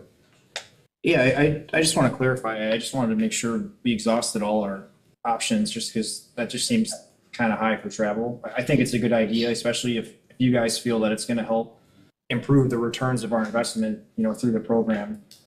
And I'd also like to point out, obviously everything has a cost, right? Our district has spent close to $1 billion the last decade, right, to get where we are. So I think we're all aware of that. We want to be cognizant of that and just be as efficient as we can. But, you know, I think overall, if you guys feel that it's going to help the long-term outcomes of the program, I think it's worthwhile. I think one of the pillars when we did our strategic plan is employee retention. I think if you're gonna send anybody, it's our own staff. I think that we have to might be mindful. The biggest behavior issue that we're trying to save is that, you know, teachers aren't quite prepared to do what has to be done with the students or interact correctly. So giving the staff the correct tools to do their job correctly at every single level is paramount to have a successful environment in our schools. So I don't see how you can't, in one hand, I understand it's more money than I would ever want to spend. However, I see the return on the investment of having strong staff that understand that they're being supported and they are having the tools to do their job successful. And then that return on investment continues when they come back and then they implement those skills learned to all the other staff members as well. So I understand it's a huge cost in the spectrum of costs. However, I think the return is going to be viable for those staff members to tell the other staff members and to understand that we're going to get a return as we already have. So I understand it's a little more than I'd like, but I think it's going to be worth it. The generic term staff is all we get on this. Who is actually going on this? You just did it before, but go ahead and say it again, yeah. Is that all the principals, so we've got 10 schools going. Okay. And their SFA leadership team, which is the principal, SFA facilitator, a solutions coordinator, Jamie, myself, Heidi. Miss anybody? That's okay. All right, that answers that. Just one day, and one thing is, you know, the reason I support this is we have invested a lot of money and we're seeing gains already in our first quarter, and we're gonna get to see some more data soon. But, you know, again, this program is not only about giving our kids, you know, good reading program, but it also has that social emotional learning. And, you know, when we talked about behavior before, you know, that consistency piece K through 8 you know, with SFA, especially in that 90-minute reading block, you really know what those expectations are. You know how to get a higher level if you want, or so, you know, again, it's you know, like Jamie said about the rooms or the conference, you know, includes a lunch and dinner, or I mean, a breakfast and lunch. SFA is so much more than just a curriculum. It's the engagement piece. There's you know, so many things, and I think again, if you know, Biff talked about the pool, and sure, I mean, the kids love the pool, but I think kids are loving to read and feeling successful reading, and I think we're starting to see that. So I like that. I just think that you know, to make sure that we're you know, again, continuing to support our program. You know, I think this is one of those necessary things that we need to do. Go ahead. You know, I reject that comment, Madam President. I'm tired of you putting that out there that I don't feel it's important for kids to read. You said that once before at a meeting, and I'm really tired of that. And, you know, SFA might improve reading scores, but when that happens and those tests come out, let's compare them against the other districts in the state to see if they've gained as much as we have, and use those dollars wisely, using programs that are used across the state. But a letter went out right before Christmas on how much we've gained in SFA, which you signed and you signed. Carrie probably should have signed that too as an incumbent school board member. What does that? Well, because he's running, she's running, she signed a letter that went to every parent in the district. It has nothing to do with who's running. It went to every parent in the district. Coming from the It went president. to every parent in the district with a kid in school in SFA. Okay? But I'm tired of you telling me I don't care about kids reading. And I'm tired of you not focusing on reading and academics. Just being. Holy shit. 38 years educating kids and I. Back to the actual, what's at hand is the out-of-state travel request, which I understand that you're not for sending them there, and that's fine. I'm not for somebody saying I'm not for education. That's fine, but now you're turning this into a whole different discussion. Now, we have a motion to approve the out-of-state travel request, and we have a second. We're looking for all in favor. Is that what it is? Is that where we're at? Because we were in discussion. Yes. So for the out-of-state travel, all in favor by saying aye. Aye. Aye. All opposed? No. We have 2 noes. It's carrying Biff, 5 ayes. And that is approved. Okay, we're moving on to the next part. Do we have something else? Okay, proposed new positions. We have another out-of-state travel, the French impression. That was on That was consent. under the consent agenda. Oh, that was under the consent. Yes. Okay. And this, we're gonna talk to Mike about. Go ahead, Mike. Thank you. However, I'm going to defer to Katie, because this is Katie's wheelhouse and expertise. So we have proposed here a unique position called it's a special education paraprofessional, but really it will be a group of individuals who will serve to support transitions in buildings, and they will be a district-wide team of highly trained individuals that will go out to support buildings based on principal need and requests. The reason for this, through a significant amount of stakeholder input in our new paraprofessionals, veteran paraprofessionals, a leadership team, our teachers, is that inevitably, every year we have students who transfer into our district. Sometimes they are not identified yet as having disabilities, but they have an expedited need for special education evaluation, and they come with significant needs that we were not anticipating. So a transfer in, being able to address our transfer-ins is one of the rationale. We also have a significant number of new paraprofessionals. Some of our buildings have all new paraprofessionals with no veteran staff to serve as models, to serve as coaches for these individuals. So what we're trying to do is try to grow some of our own professional development from within and build the capacity of our support staff and our teaching staff with people who are highly trained. So we're bringing this to you as a new position because it sounds probably like just some traveling paraprofessionals, but the reason that we're bringing it to you to determine as a board if you're okay with this or in support of it is that we'd like to pay this group of people at a higher rate than some of our in-building paraprofessionals. The rationale for this is they will be district leaders. They will receive ongoing staff development in a way that, you know, some of our in-building personnel are able to just leave their building assignments to do. And they will be people who will serve as leaders and coaches for a support staff group of people who, again, you know, we're trying to be proactive and support from within and build the capacity of our staff. We currently have one paraprofessional coach. She's a longtime veteran paraprofessional. She's been in multiple buildings in our district, Christina Platerall. She's only able to get away from her assignment at Lincoln High School 1 day a week right now, and she's going out and providing coaching and modeling to paraprofessionals in different buildings, and it has been incredibly well received. People love having someone that's, you know, in the same line of work able to bounce ideas off of.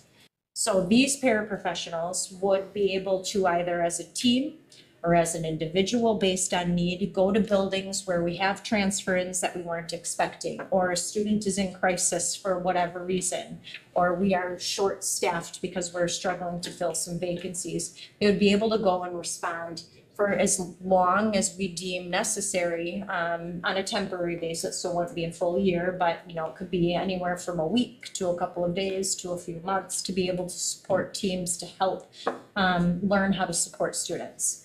This also helps our students become less reliant on having one human being with them all the time. So this is building the skills and capacity of all of our staff members. So we're not having to hire one-on-one aides, which is sometimes a really quick response to students who are demonstrating really challenging behavior. It's easy to say, we just need a person.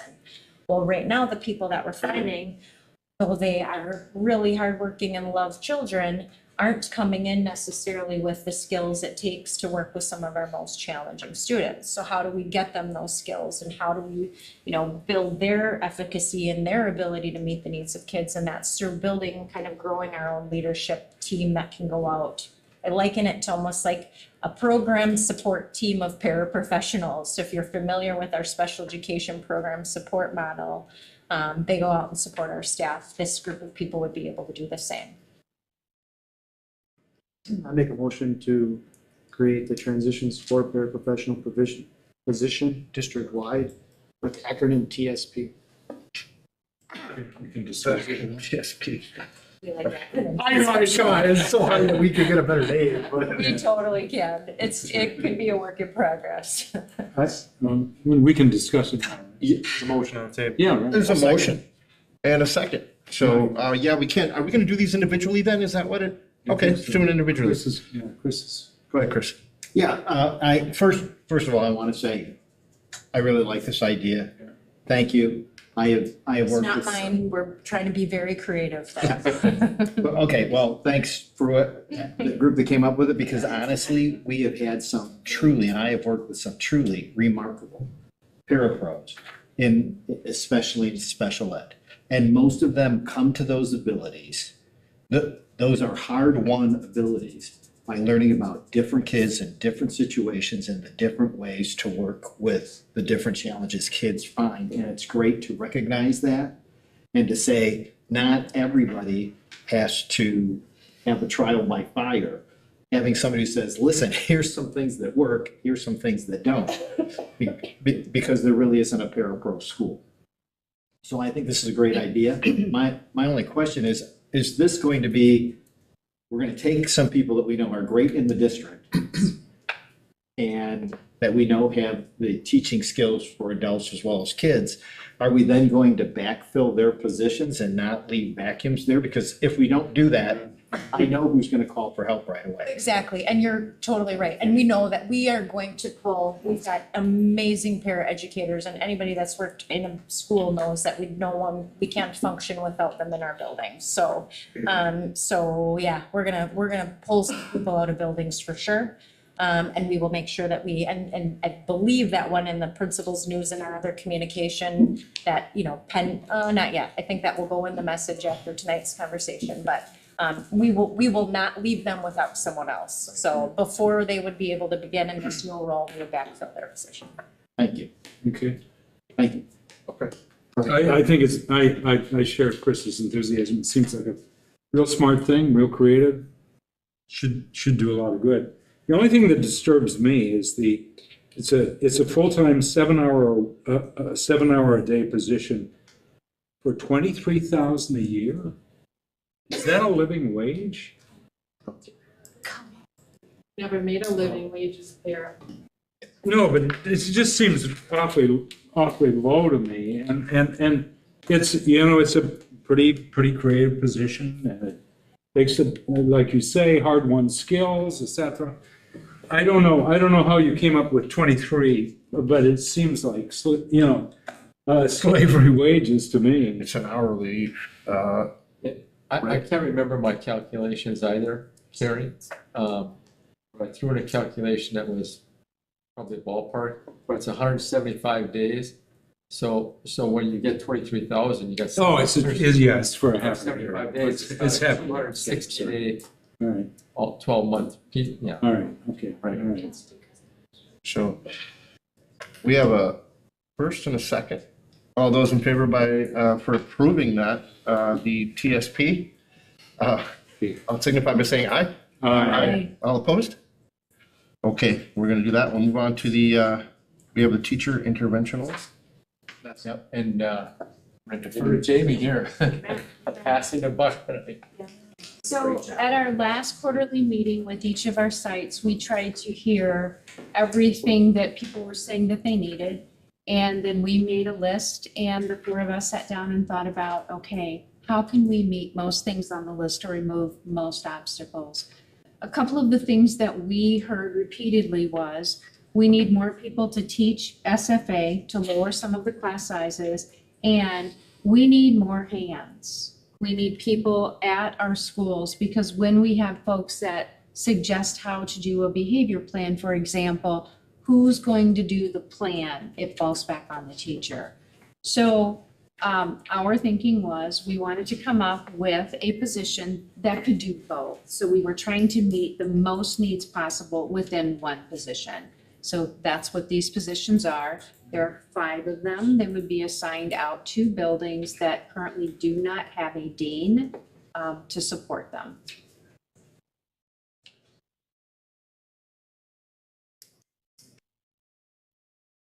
My only concern is the collaboration between the SFA coordinator and who they report to. I understand it's probably best to have the principal be the captain, but I just, they have to collaborate heavily with the SFA coordinator at their facility. So I guess. We need a motion to approve in a second before we get into discussion. Sorry. Then for the sake of discussion, I'll move. this. Motion from Chris, seconded by Biff. Now let's get into discussion. Go ahead. No, I mean, that was a question, I guess. Right, and then you should have I answered explained the myself. answer, but I was. I guess I didn't understand your question. Them reporting to the principal is probably the best solution, correct? Not It would the SFA report to the coordinator. principal, yes. Okay, Chris. Yeah, this one, I have comments, but I also have questions. So my first question is this being seen as, I understand all the issues you're trying to address with this. And these are issues that we've seen come up this year as we're trying to correct behavior issues, as we're trying to institute SFA, as we have a lot of moving parts going on. Is this seen as a position that we're doing for the remainder of the school year and that's it? Or is this seen as a position that becomes a permanent part of the district structure? It's a good question, and Chris, I can't really answer that. I think right now the position is to respond to the needs that we're hearing. If in time we hear those needs are no longer there, then we would reallocate the positions.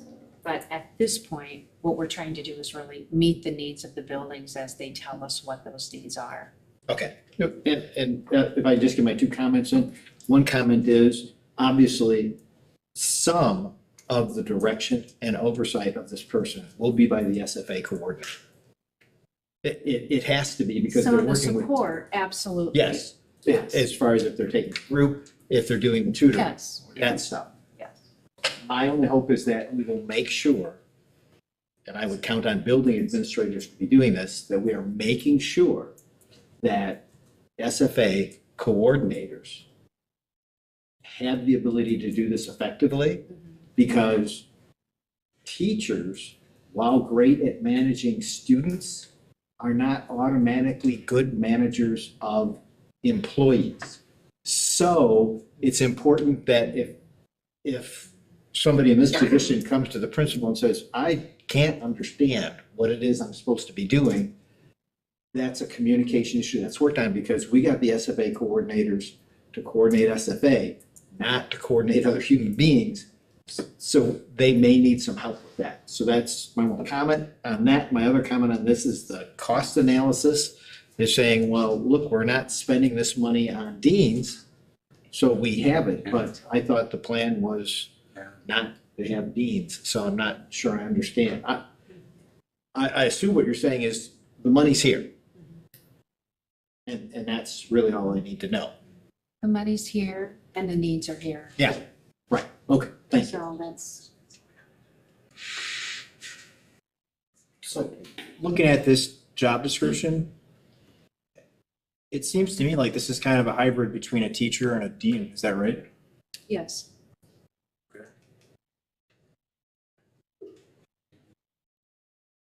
Thank you, Chris. You're kind of articulating what I was thinking. That relationship has to be very strong between all three of those pieces to make it successful in each facility. That's what I'm concerned about.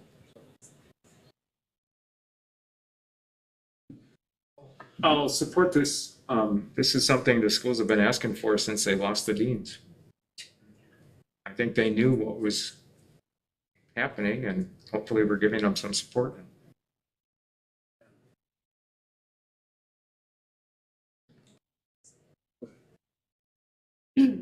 One of the things, that I wanted to share when I went to Franklin and to ask the person that's the head of the paras, but one of the things that the SFA facilitator commented on was that now that the paras have, kind of speaking to what you were talking about, she's noticed an increase in attendance for the paras because they now have a direction. They know who to get, when to get them. And so, I see this as part of, being more defined like that. And then when later on, I was in just a different classroom after SFA, and it's just, I don't know, it's just a well-moving ship of how they're, how the paras know and have this schedule now. It just seems like, and so that facilitator at least felt like that was a good thing that was happening. So I'm thinking, I can see that with this position as well, is that it's real pretty structured and defined. So they do know where they're going and what they're doing and not being pulled in 100 directions.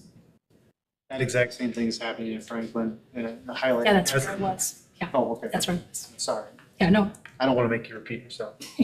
But the structure is amazing, how the paras are able to go in and out with a structured plan, and the return on the investment for the paras going into the classrooms is huge, and the students are being supported in every aspect because of the planning being so particular and the versatility of the movement of those people to meet the needs where they are needed. And the catch-up time, another one, I don't know if the extra reading time for the second block of reading is utilized very, very effectively at Franklin because of the extra staffing they have through the paraprofessionals being used correctly at that facility right now. So.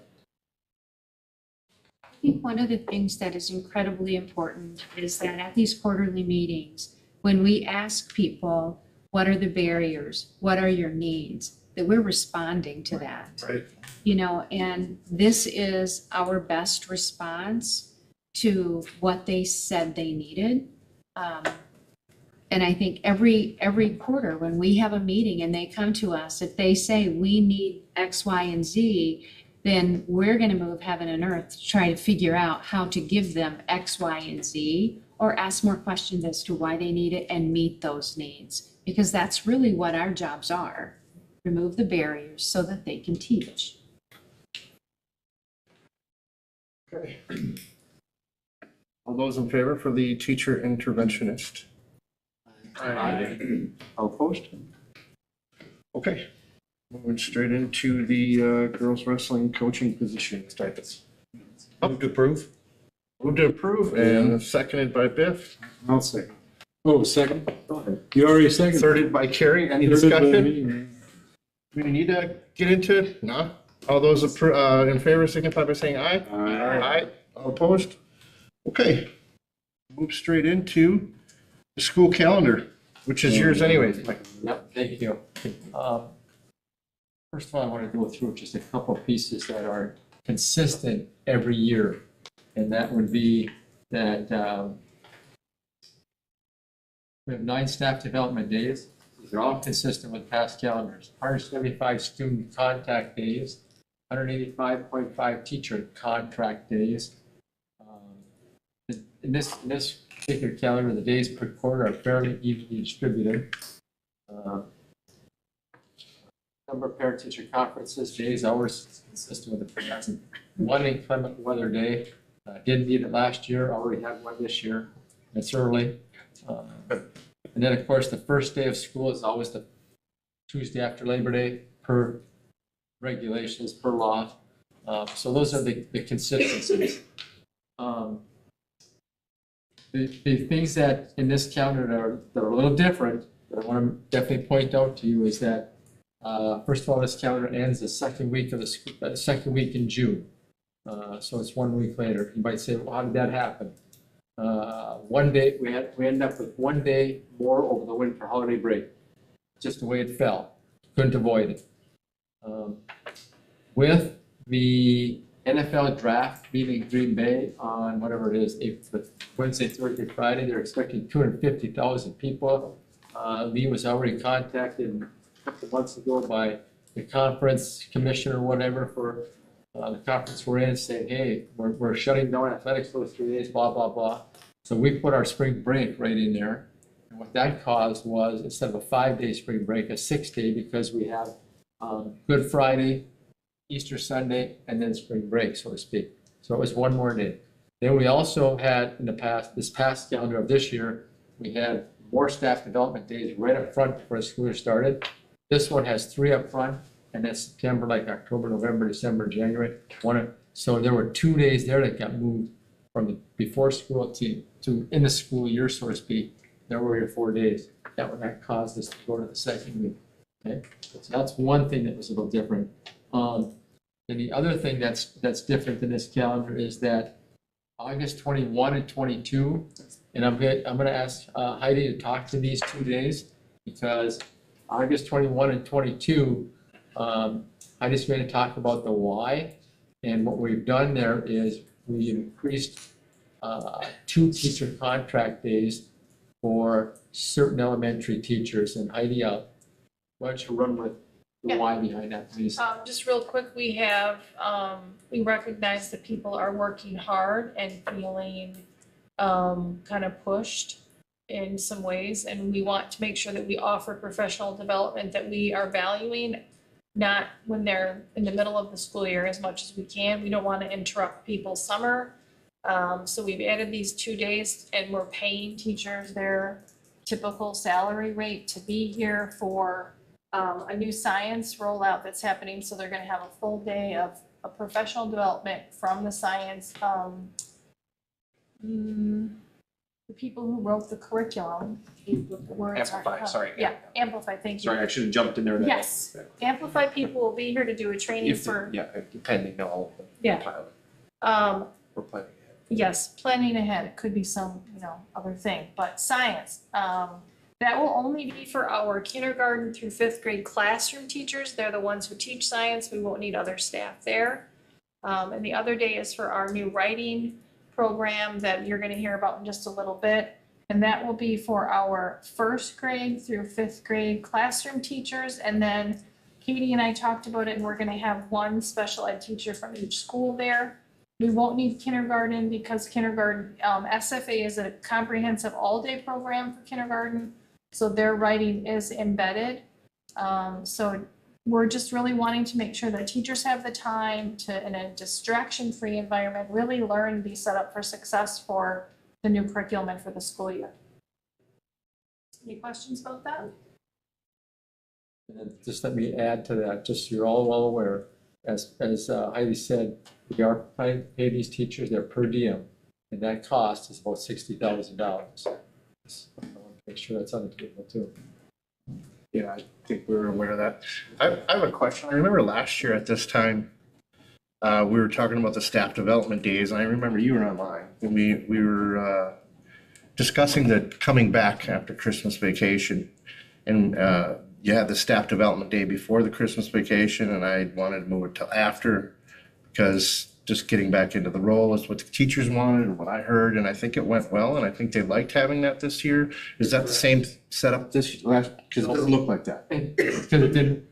This year, when we returned on a Tuesday, right? Yes. Correct. So it became staff development, student contact days. If I remember correctly, next year, If I remember correctly, we only have 2 days when we return? Let me look at that quickly. Yeah, we return on the second. If you were to do it the same way, it would be returning on the third, which is a Friday. I understand that. But do you have the staff development day before Christmas vacation? And then coming back with no preparation whatsoever and just slamming it right in with students right away? That's kind of what I was getting at, and I know that they really liked it the way we had it. I think actually what we have, Matthew, is something even better. Okay. We've really been listening to the teachers. We have put a professional development day at the end of every quarter, so that they have time to work on report cards that they have to write, and also have time to like regroup their groups and look at data together and things like that. So that was something that's really come out this year, is that we don't have that time, and then we're jumping right from one quarter to the next. Okay. So I feel like what we're doing in that way is I think they're going to really appreciate it. Okay. I'll go with that. And when we looked at it also, kept saying back to that, we have 2 days, so the bottom line there was with 2 days, we'd have one student contact day, you know what I'm saying? But people back for 1 day, just unusual, that would be very unusual. The other thing I just want to point out is that this calendar, the directors worked on it, 2 or 3, 4 revisions. Once we had a pretty solid calendar, we took it to the MEA, we took it to Pam Brick with the paras. We had them examine it, they made suggestions, we incorporated most of their suggestions, we can make that work. So I just also want the board to know that the calendar, had quite a few eyes on it from the itself. One other thing too was that the parent-teacher conferences, I know there was at the beginning of the year, the teachers felt like it was too close to the beginning of the year. And so that was another adjustment that they made as well, is so that's, when they go to talk to the parents and have their open houses and things like that, that they'll have, more time to collect that data and really give them a good representation about how the start of the school year is going to. Okay. Nice job. Troy? Is there anything on the calendar? I know they just took those tests right when they got back into school, measurement test or whatever. Is there anything on there when when that happens on this calendar? I don't think so. I don't think it would be on. I don't think so. I mean, I'm not familiar with this. Is there anybody help with that question? Ask it again, please. Yeah. My understanding was the first day back from break, they went into those quarterly tests or whatever or semi-year tests that they do just to measure where the kids are at progress-wise. And just talking to some staff, it sounded like they felt it probably would be better to give the kids a day to get readjusted or 2. And I didn't know if that was.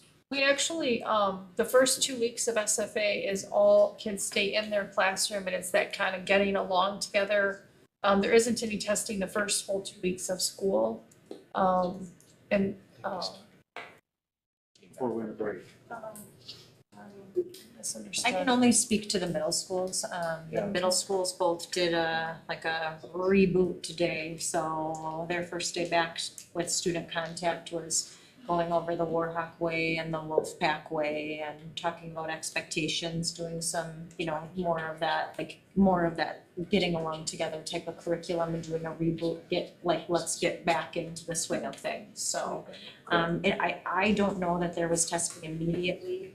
But I can only really speak to what the middle school did. Are you speaking of fast bridge testing? That might be it. Yeah, so what happens there is we set 2-week windows. Yeah. So the buildings have to sort of plan out their own testing schedule to get all their kids tested within that window. And we come up, of course, right now at the end of the quarter/semester. So those 2 weeks happen to fall right there. It could be a choice if they felt like they could get things in to move it a day, or, if they felt like they could get every kid in by waiting a day or something. But yeah, it's not ideal timing at that part of the quarter. But in order for our folks to get the results they need to properly make placements in the SFA groups, they just need to have that data by that semester time. So that they can get kids into groups they need to start the next quarter. So that just kind of is the way it fell out. But if one could prioritize and get all their kids in, the latitude would be that, yeah, we won't test this day if we really felt like we could get all our kids tested. Something to look into. Yeah.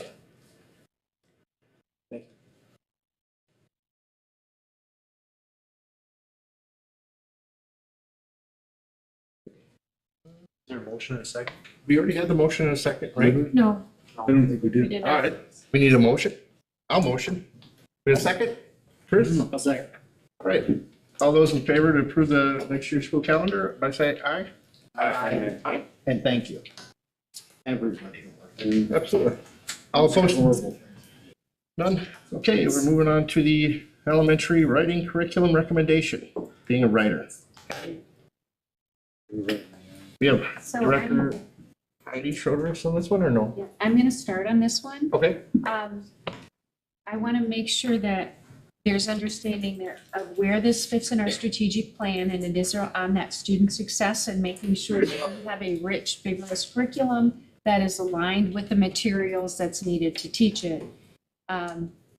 So on the next one, if you'll remember, this was shown to you a while back, all of the things that we needed to put in place. And I want to just point out, I'm not going to read them to you, but I think there's a reason to celebrate when it comes to all of the things that you have done to get this curriculum in place. And when I say you, I'm talking about also the curriculum directors. I'm talking about the department chairs, the teaching staff, making sure that we are making good decisions so that we can have a curriculum that is aligned. We have assessment systems now that are in place so that we can monitor the progress for our students. Next slide, Katie.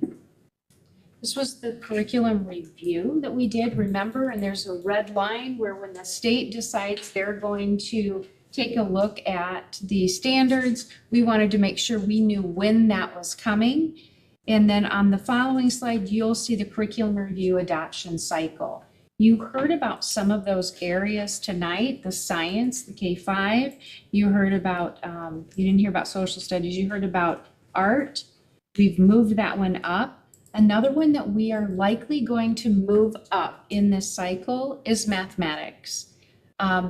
There's two reasons for that. One, we want to make sure that we are delivering the curriculum in the way that it was intended to be delivered. And two, if you look at the cycle right now, the 24-25 school year, there isn't a lot of yellow there. And those things that are yellow, like world language, doesn't affect a lot of teaching staff. So we want to make sure that we're trying to balance this cycle out. When we look at an area, it does not mean we're changing the curriculum. It means we're looking at it. We're looking to see what supports are needed. How is the implementation going? What are the results telling us? And then what adjustments might we need to make? So you are going to see that math piece shift forward to the 24-25 school year with implementation of any changes for the 25-26, okay? Again, it balances out the cycle, and because we moved art forward, we have enough space to be able to do that. Okay? Some of the considerations that we've talked about when it comes to curriculum is to become a high achieving district, we have to leverage all of the resources that we have towards a common goal, and you're doing that. It's student achievement. Okay? Systems have to be in place to ensure that when there is a need, there's resources and there is a process to be able to meet that need in the buildings. Okay, we're doing that. We want to analyze any waste that's in the system so that we get a good return on our investment. We don't want to spend money where results aren't showing that those dollars are being wisely spent. You talked about that just a little bit ago. And then we want to make sure that all stakeholders, our community, our teachers, our board, leaving people out, our students, understand what the goals are of the district. We can do a little better job on communicating with that, and that's something that we're going to be working on. Okay. Next slide, Katie. I'm switching it here, but it's not switching. Okay, good. So with the recommendation of Success for All, we talked, if you'll remember last year, about the need to support the writing curriculum. We did not believe it was a strong enough standalone program for writing, and we would have to look at something else that is more explicit in the direction of how to teach writing. The other program was the same. We had to get a writing program that would complement both programs. So this isn't a Success for All, this is we need an explicit writing program. Okay, so I'm going to turn it over to Heidi now. She's done a ton of work with writing. And remember, there was a group that we were working with on that writing piece. So Heidi, can you take it from there? The group that was brought together chose two pilots for us. Being a writer and writing by design were the two that were chosen. We emailed the staff knowing that we had SFA rolling out this year. We made it optional for people to participate in the pilot. We had a pretty good amount of people that started out. 39 people started out in the Being a Writer pilot, and 23 people, that second underline should say writing by design. And I decided, I kind of worked with the people throughout, kept track of them. So you know the big difference, Being a Writer came with a whole kit, like you would expect, a teacher's manual, resources for the resource books for the students, and then also trade books or picture books that you would use as mentor texts. And then the writing by design was all online, and that was an option we wanted to try, especially the middle school teachers were very interested in having that online only option. We did get a lot of requests for people to print the manuals because really it is hard to just be, you know, for your resource to be entirely online. I have a lot more survey result information for you about Being a Writer, because with more people participating in that and more people sustained that. So of the 39 that started in Being a Writer, 23 consistently communicated and participated in the survey. The amount of people that participated in the survey from the online one, we only had 3 people that participated. There were more people that started, many of them just dropped out. So our survey raised the most of what we'll share with you is about the one that was successful. We're not going to spend a lot of time on that other one. Just real quick, I wanted to really find out if people felt like the resource was easy to use, if the teachers found it engaging, and if the kids found it engaging. So the planning process itself, knowing that people are feeling a little bit overwhelmed, I was very delighted to see that half of the people felt like it was easy and the other half felt like it was very reasonable. Only one person responded and said that it was time consuming and cumbersome. So that's actually, I was not expecting that result to be that positive. Next slide. There's a duplicate slide. Do you want to go one more? Thank you. The level of engagement with the pilot, so 91% of those 23 people, they stayed with it the whole time, which is exciting, which is also exciting to me. Next one. The text or the mentor text, the picture books and things that came with that, and the resources for the kids, 73% of the people were very satisfied with that. And then the rest were mostly satisfied. And then the next slide is about student engagement. 39% of the teachers reported that students were highly engaged, and 56% they were mostly engaged, and no one chose that bottom category. So then the overall recommendation, so for 91% of the people I know it's only 23 people, but 91% of the 23 people who did it recommended it. So that's pretty significant. I'd say that's a landslide victory, actually. And then I'm not going to read these comments, but you're welcome to. These are just comments from the teachers about what they liked about it. The Being a Writer program is, the cost of it is $98,800. That's a one-time cost. It does cover, so they gave a bunch of kits to us this year to use, and we get to keep those and use those for the rest of the year. The pilot's been going on since school started and technically ended in December, but they're letting us keep those resources till the end of the year, and the teachers are very happy to get to keep those and keep using them. And then they're actually working on publishing a third edition right now that will come out in the fall. And that third edition would be the one that all of our teachers will get. So if you have a kit now, that kit becomes obsolete and you're getting a brand new kit that's been updated. And also that amount covers the professional development. So this would be them coming on that full day of PD for staff and then offering virtual PD to us throughout the school year. So and there's some additional information about the other pilot that was not that well received, and you're welcome to look that over too. Any questions? You believe it's a big enough sample? I do. It was 23 people at every building, and it was teams, so they had to share a kit. So it was like grade level teams that were working together. So. Thank you. We're looking for a motion to approve and then a second, and then we'll get into discussion. I'll make a motion to approve being a writer. That's you. Seconded by Biff. Go ahead, let's go to discussion. Go ahead, Chris. So the 100,000 one-time cost is district-wide, Yes. not building? And everyone's not optional anymore. It's not, the pilot's done. We're Well, yes, gotcha. That I was not for. Okay, thanks. 7-year license, want to make sure. Yep. Any other discussion on that? Okay, all those in favor signify by saying aye. Aye. All opposed? Okay, ayes have it. We're gonna move on to our first read of policy revisions. Lee, gonna go through that? Sure. Yep, I believe the first, so these were policies that were in the first reading here. I'm just gonna find them. Sure. And I guess we'll do it like we do it before, just kind of go out if there's any changes to be made, we'll go down the line and whatever.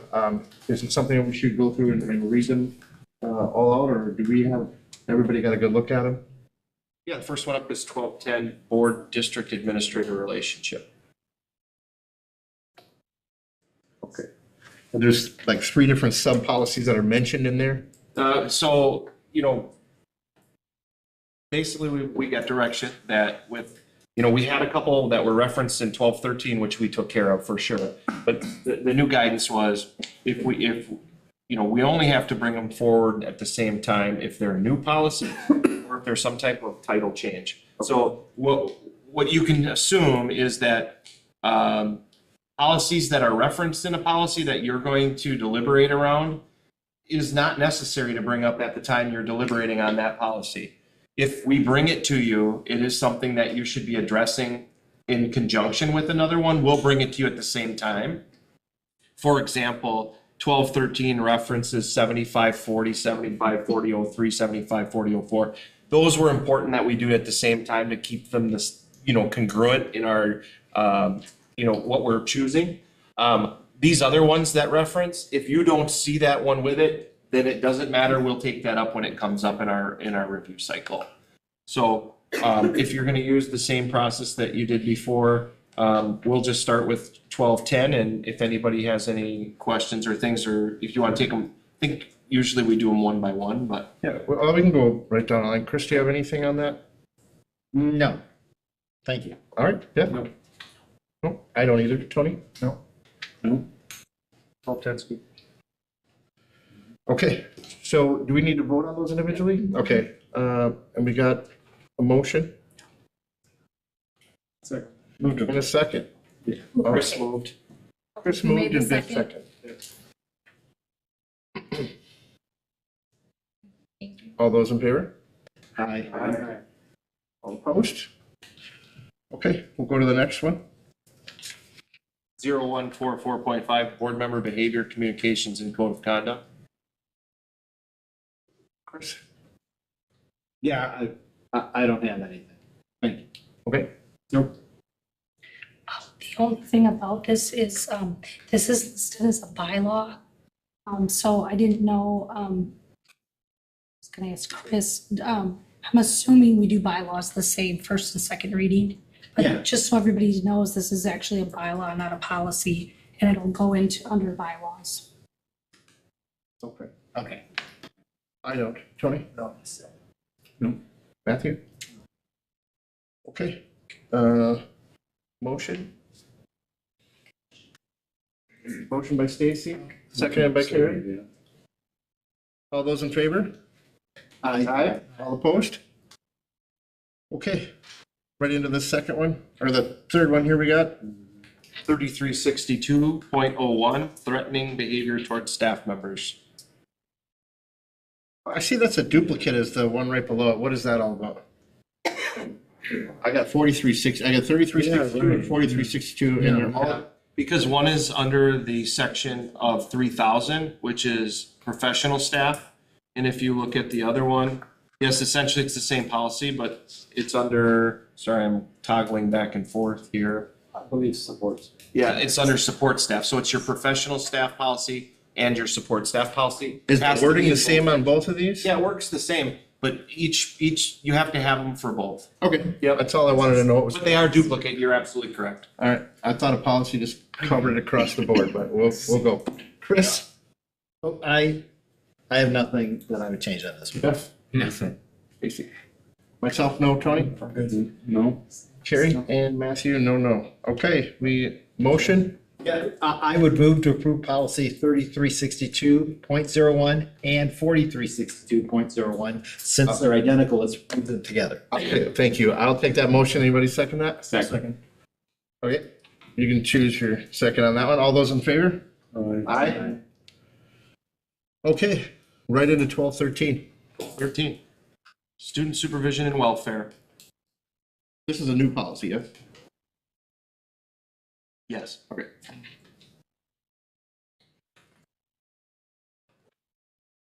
Chris, any questions on that one? Give me just a second to make sure. There was one where I had a question, but I don't recall. There were 348 pages.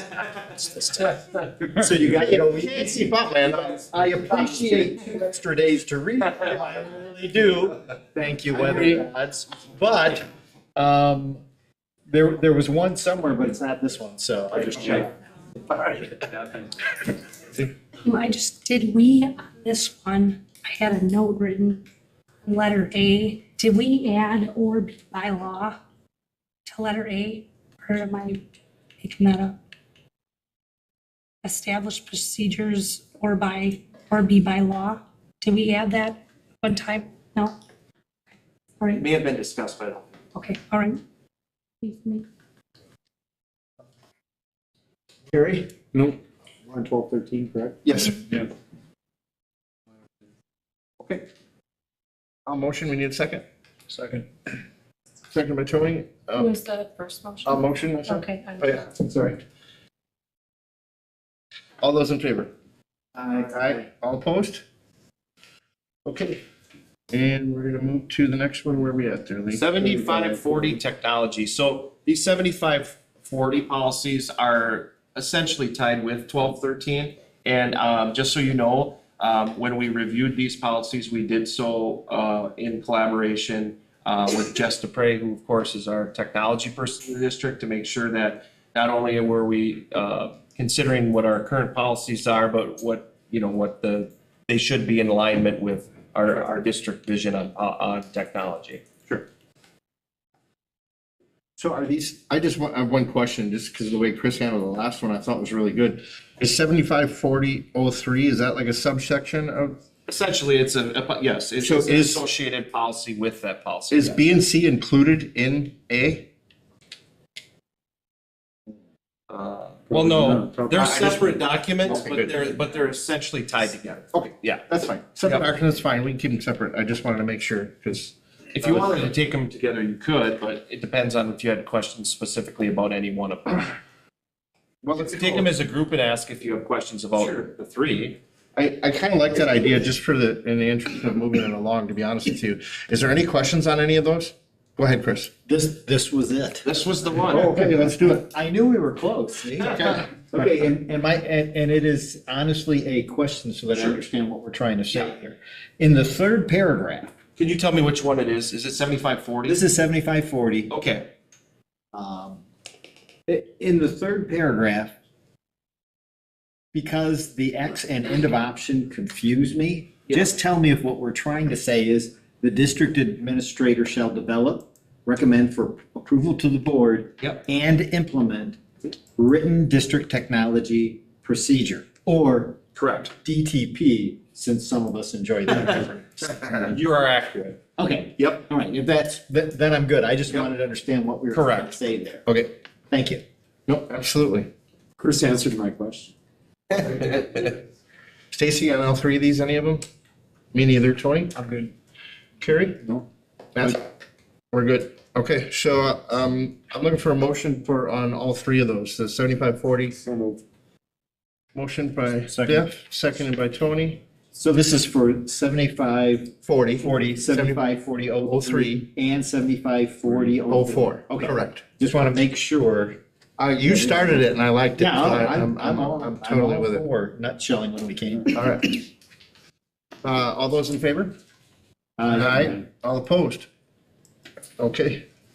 Next one is 5113. So this one just requires a little preamble because it might look familiar to you because we recently did it. However, there's a provision in this policy that's pretty important to our district in terms of our open enrollment students and needing to meet attendance requirements to have the privilege to come to our district. The only change in what you just passed is adding that provision. And then we as a district will make sure that we're aligned with all of those things. As you'll see, if we are going to tell a student who's a non-resident student that their welcome is warned, we give them ample warning. We follow all of the attendance procedures outlined in the state law and our policy. And it's done at the end of a semester. It isn't in the middle of the year. So if I was telling, student A that they weren't, here's all the warnings. You need to come here. You need to be invested in your education in order to have the privilege to come to our district. If you don't meet these, then at semester we will revoke your open enrollment. Okay. So this is really, with the intent of, holding students, who are coming in as open enrollment accountable for their attendance in the district. That's why you're seeing this again, because we wanted to add that provision to it. Any questions, Chris? Oh, no. Jason, no. I have a question, and I don't know, maybe it's addressed in here. When you were talking about that, say we had that situation and somebody gets their open enrollment revoked, is that it's not an expulsion, but it's kind of like an expulsion. That's something that the superintendent would handle, right? No, actually, we would handle it through our open enrollment process, which is sent through the business department. And so what would happen is in buildings, if I have a student who has open enrollment status, who's not coming here, they'll go through the same truancy procedures that we would have really any other student do, but it becomes a heightened thing because we would be sending them also a letter that said, hey, listen, not only are you truant, but, coming here is a privilege. And, if you're not going to improve your attendance, then we're going to deny that privilege. All right. And so we give them warning. And then if they're not going to meet that expectation, another communication would go out saying, hey, this is revoked. You'll have to enroll in your home district that semester. Okay. Yep. Thank you for You're welcome. I'm good. Carrie? Yeah, I'm okay. Okay, looking for a motion to approve 5113. Move to approve. Chris? Second. Seconded by Matthew is first, I guess. All those in favor? All right, all opposed? Okay, moving right along. 5544, use of social media. I have 7544. Or I'm sorry, I read that totally wrong. It must be late. 7544. Yeah, I see the same thing now. Use of social media. Did you just want to give us a little overview of this so that I better understand what it's trying to do? Yes. So this would be the policy that governs the use of social media. If you're looking at it, it's basically saying what the district will do with its social media. For example, as you would see on here, there were different options to choose the policies that we would have in terms of the specifics of governing that. So just as an example, when we're looking at districts, down under where it says drafting note, districts should consult with their legal counsel concerning First Amendment implications, this and this. So what we did with this, when I went through it with Jessica, is we tried to closely align it to what our current policies are with other technology use permittance that we have in the district, since it was a new policy. What this is really doing is just saying, for example, the option 2, the district uses appropriate social media platforms and sites as interactive forms of communication. The district approved social media platforms and sites are considered limited public forum. District authorized personnel may reply to comments. So these are the types of choices you have to make. Right. In one choice, it says we will not reply. In another, it says, well, we will, but we'll do it, in this manner. So it's really just governing our own, as a district, use of social media. So this is like Lincoln High School's Facebook page needs to follow the guidelines in this policy. Okay. The same as our district page, or like an Instagram page that might be even under a sport that might have an Instagram page. They would be expected, if it's under the guise of the district, to follow this policy. Okay, so, thank you, because what I'm trying to make sure is that I understand what you guys are saying here. It seems to me you're saying, we think social media is a valid and useful communication tool. I'm not gonna get into that debate because it's just not worth it. But it clearly, to me, it seems to be saying the district is allowed to use these, and the people that are authorized to reply to comments from the public on them are limited to answering questions regarding dates, places, and times of events or programs. Information But not type sharing, other comments. not commentaries. So somebody goes on the Lincoln site and says red is a stupid color. We don't get to write back and go, you think red's a stupid color. We think green's a stupid color. So we're just not going to get into the We're not getting chaotic into tit for banter tat. with anyone on the site. All right, good. That's what I wanted to make sure we were trying to do. Exactly what it's, yep. Yeah. So to follow up on his question then, a sports team, the football team, if it's a school site, has to follow this. If it's Booster Club, They're on their own. they're on their own. Yeah, they would be an independent entity. What about a club at school? If the club is a school-sponsored club, then they would have to follow these expectations as well. And the same. And a lot of that comes along on our student acceptable use policies and that sort of thing. Yep. This is primarily focused on the district's Facebook use. Yep. Or I should say social media, my apologies. Was that all you had there? That's all I got. Okay, Stacy? I'm a no. I'm good. Carrie? Yeah, I'm okay. Yeah. Okay. Motion to approve that. I'll move. 7544? Second. Okay. All right, seconded by Beth. Or Stacy, because she was just really quiet. Yeah. Sorry. All those in favor signify by saying aye. Aye. All opposed? Okay, moving right along. Policy 8330, I think I got the number right that time, Yes, you student did. records. Chris? I got nothing. Good. I'm good. Good. Yep. Looking for a motion. Stacy motioned, seconded by Beth. All those in favor signify by saying aye. Aye. All opposed? All right, moving right along. 8420, school safety. Chris? Looks good. Good for Beth. Stacy? Good for me. Good. Yeah, me too. Carrie and Matthew are good. Looking for a motion. Motion by Tony, seconded by Matthew Spalding. All those in favor signify by saying aye. Aye. All opposed? All right, moving right along, we have, These are all introductions. they're just all introductions. Yep. And if you'd like me to read through them, I can, otherwise. But I don't want you to read through the policies or anything like that, but why Title don't and you go ahead and number. just list them off for us? We have 2210 curriculum development. This is a new policy for us.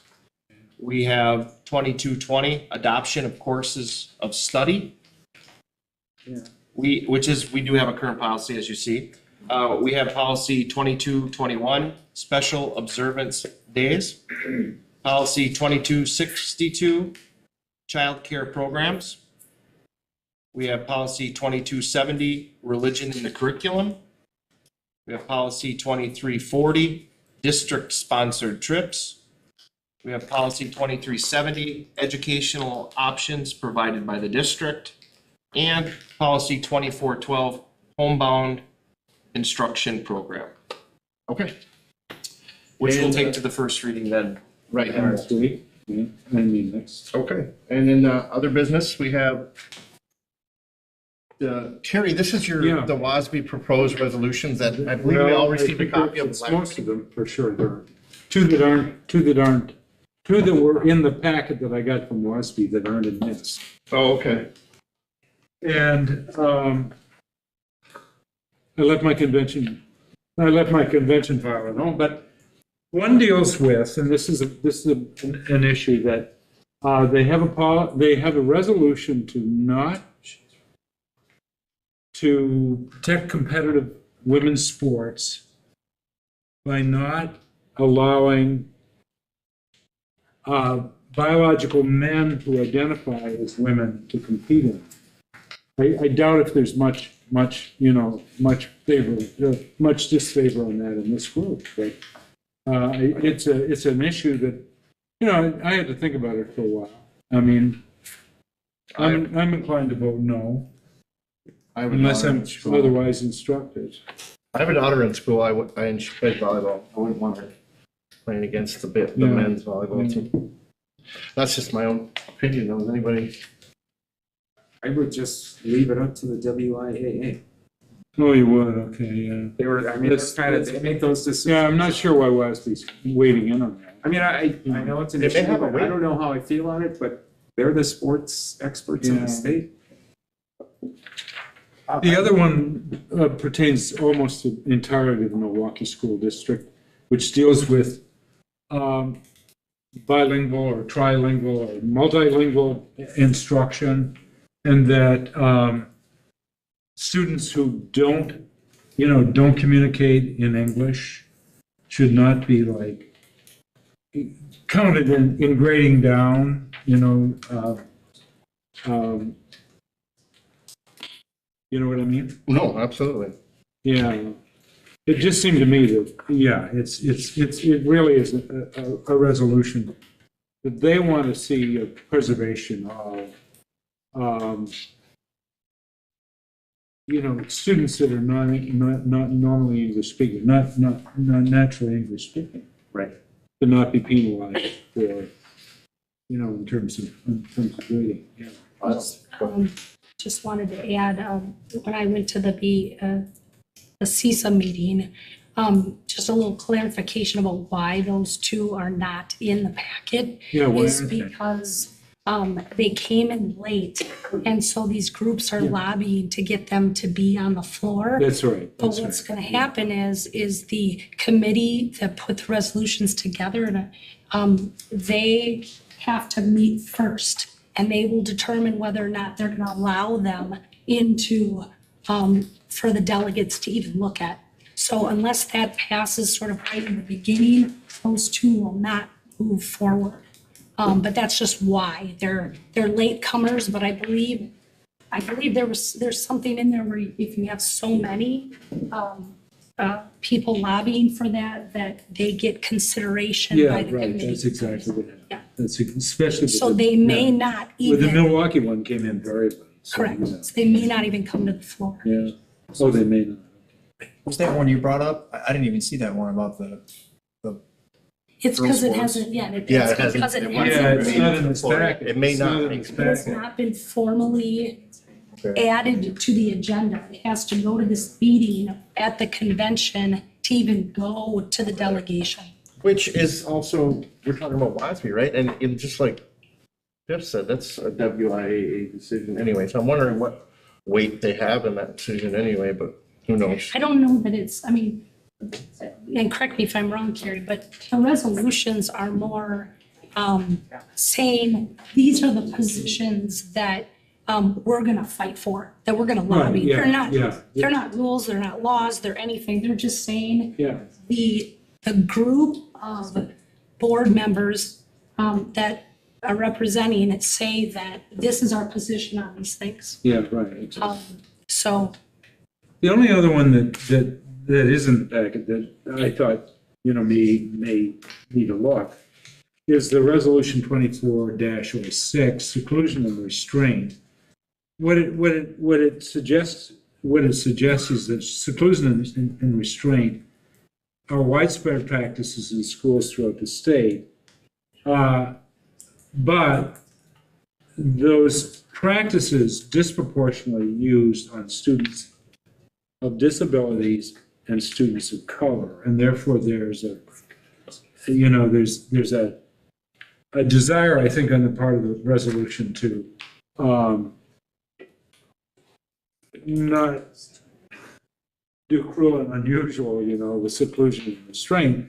On the other hand, it seemed to me that from just emails that I've got over the last couple of years is that, wow, I can imagine special education teachers especially saying, wow, don't mess with that, because, they're getting beat up and they're getting abused in ways, and that seclusion and restraint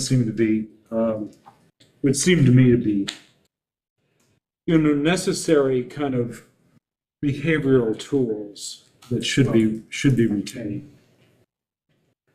So I'm not sure if I probably would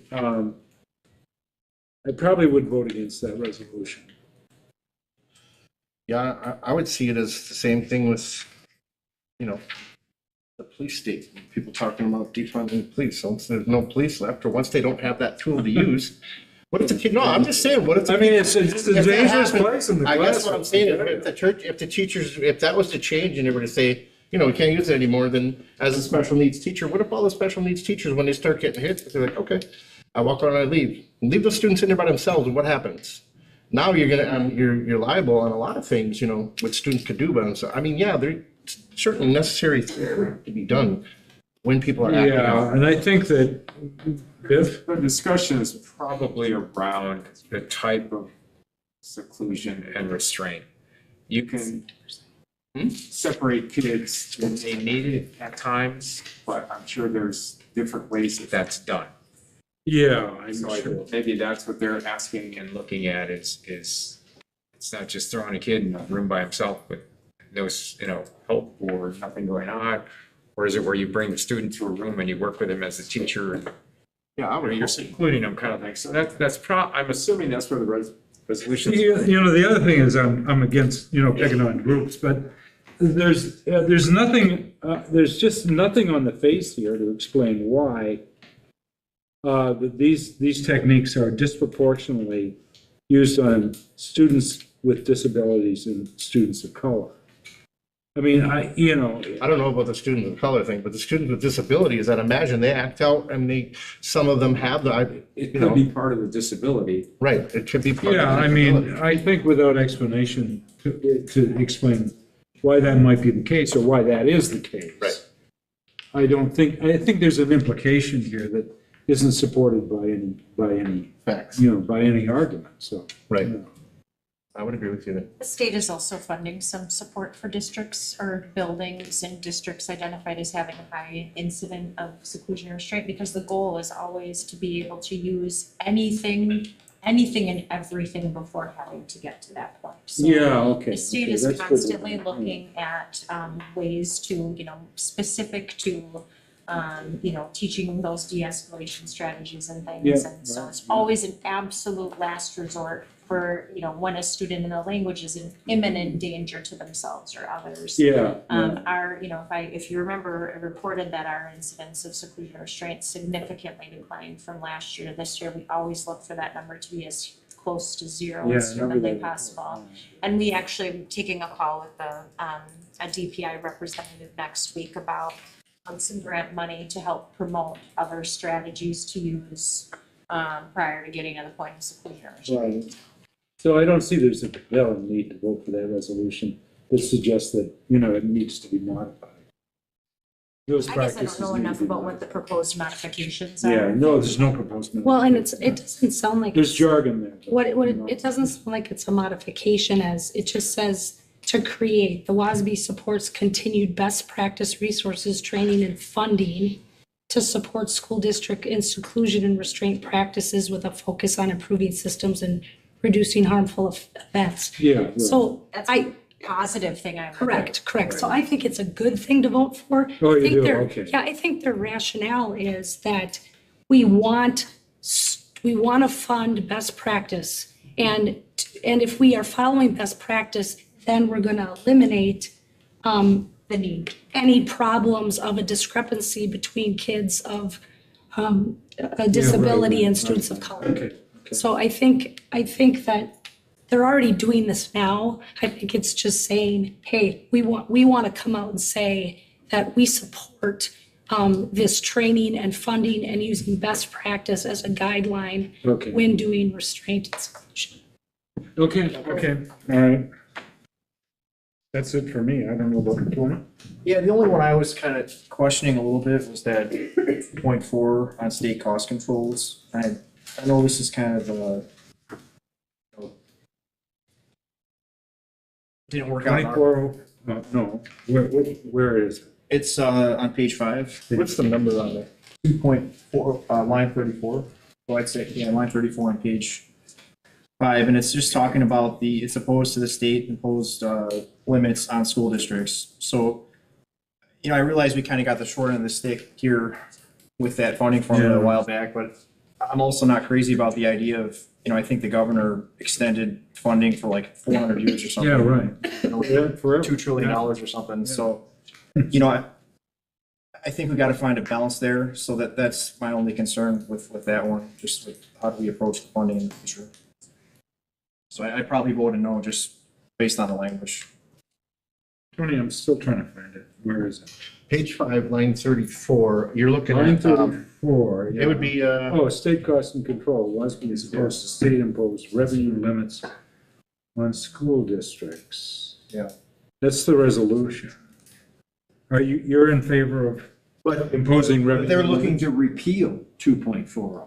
Yeah. And 2.401. Well, I'm not necessarily in favor of it, but I'm also not necessarily in favor of the way it's worded. To me, it's, when you look at what the governor did recently, I think, like I said, he made it so that the schools are gonna get like trillions of dollars over the next 200 years. So I don't know if that's the right way to approach it either. So I think we just gotta word it differently. So just the way it's worded, I don't like it. That's what Oh, I'm okay, saying. all right. But again, they're looking to repeal it. It says To get rid of that wording modification. and go to what they have on 2.41 modifications. Oh, I'm sorry. So they would be getting rid of what. Right. Should be referring to. Actual increase in student revenue, so it's a fairly long resolution.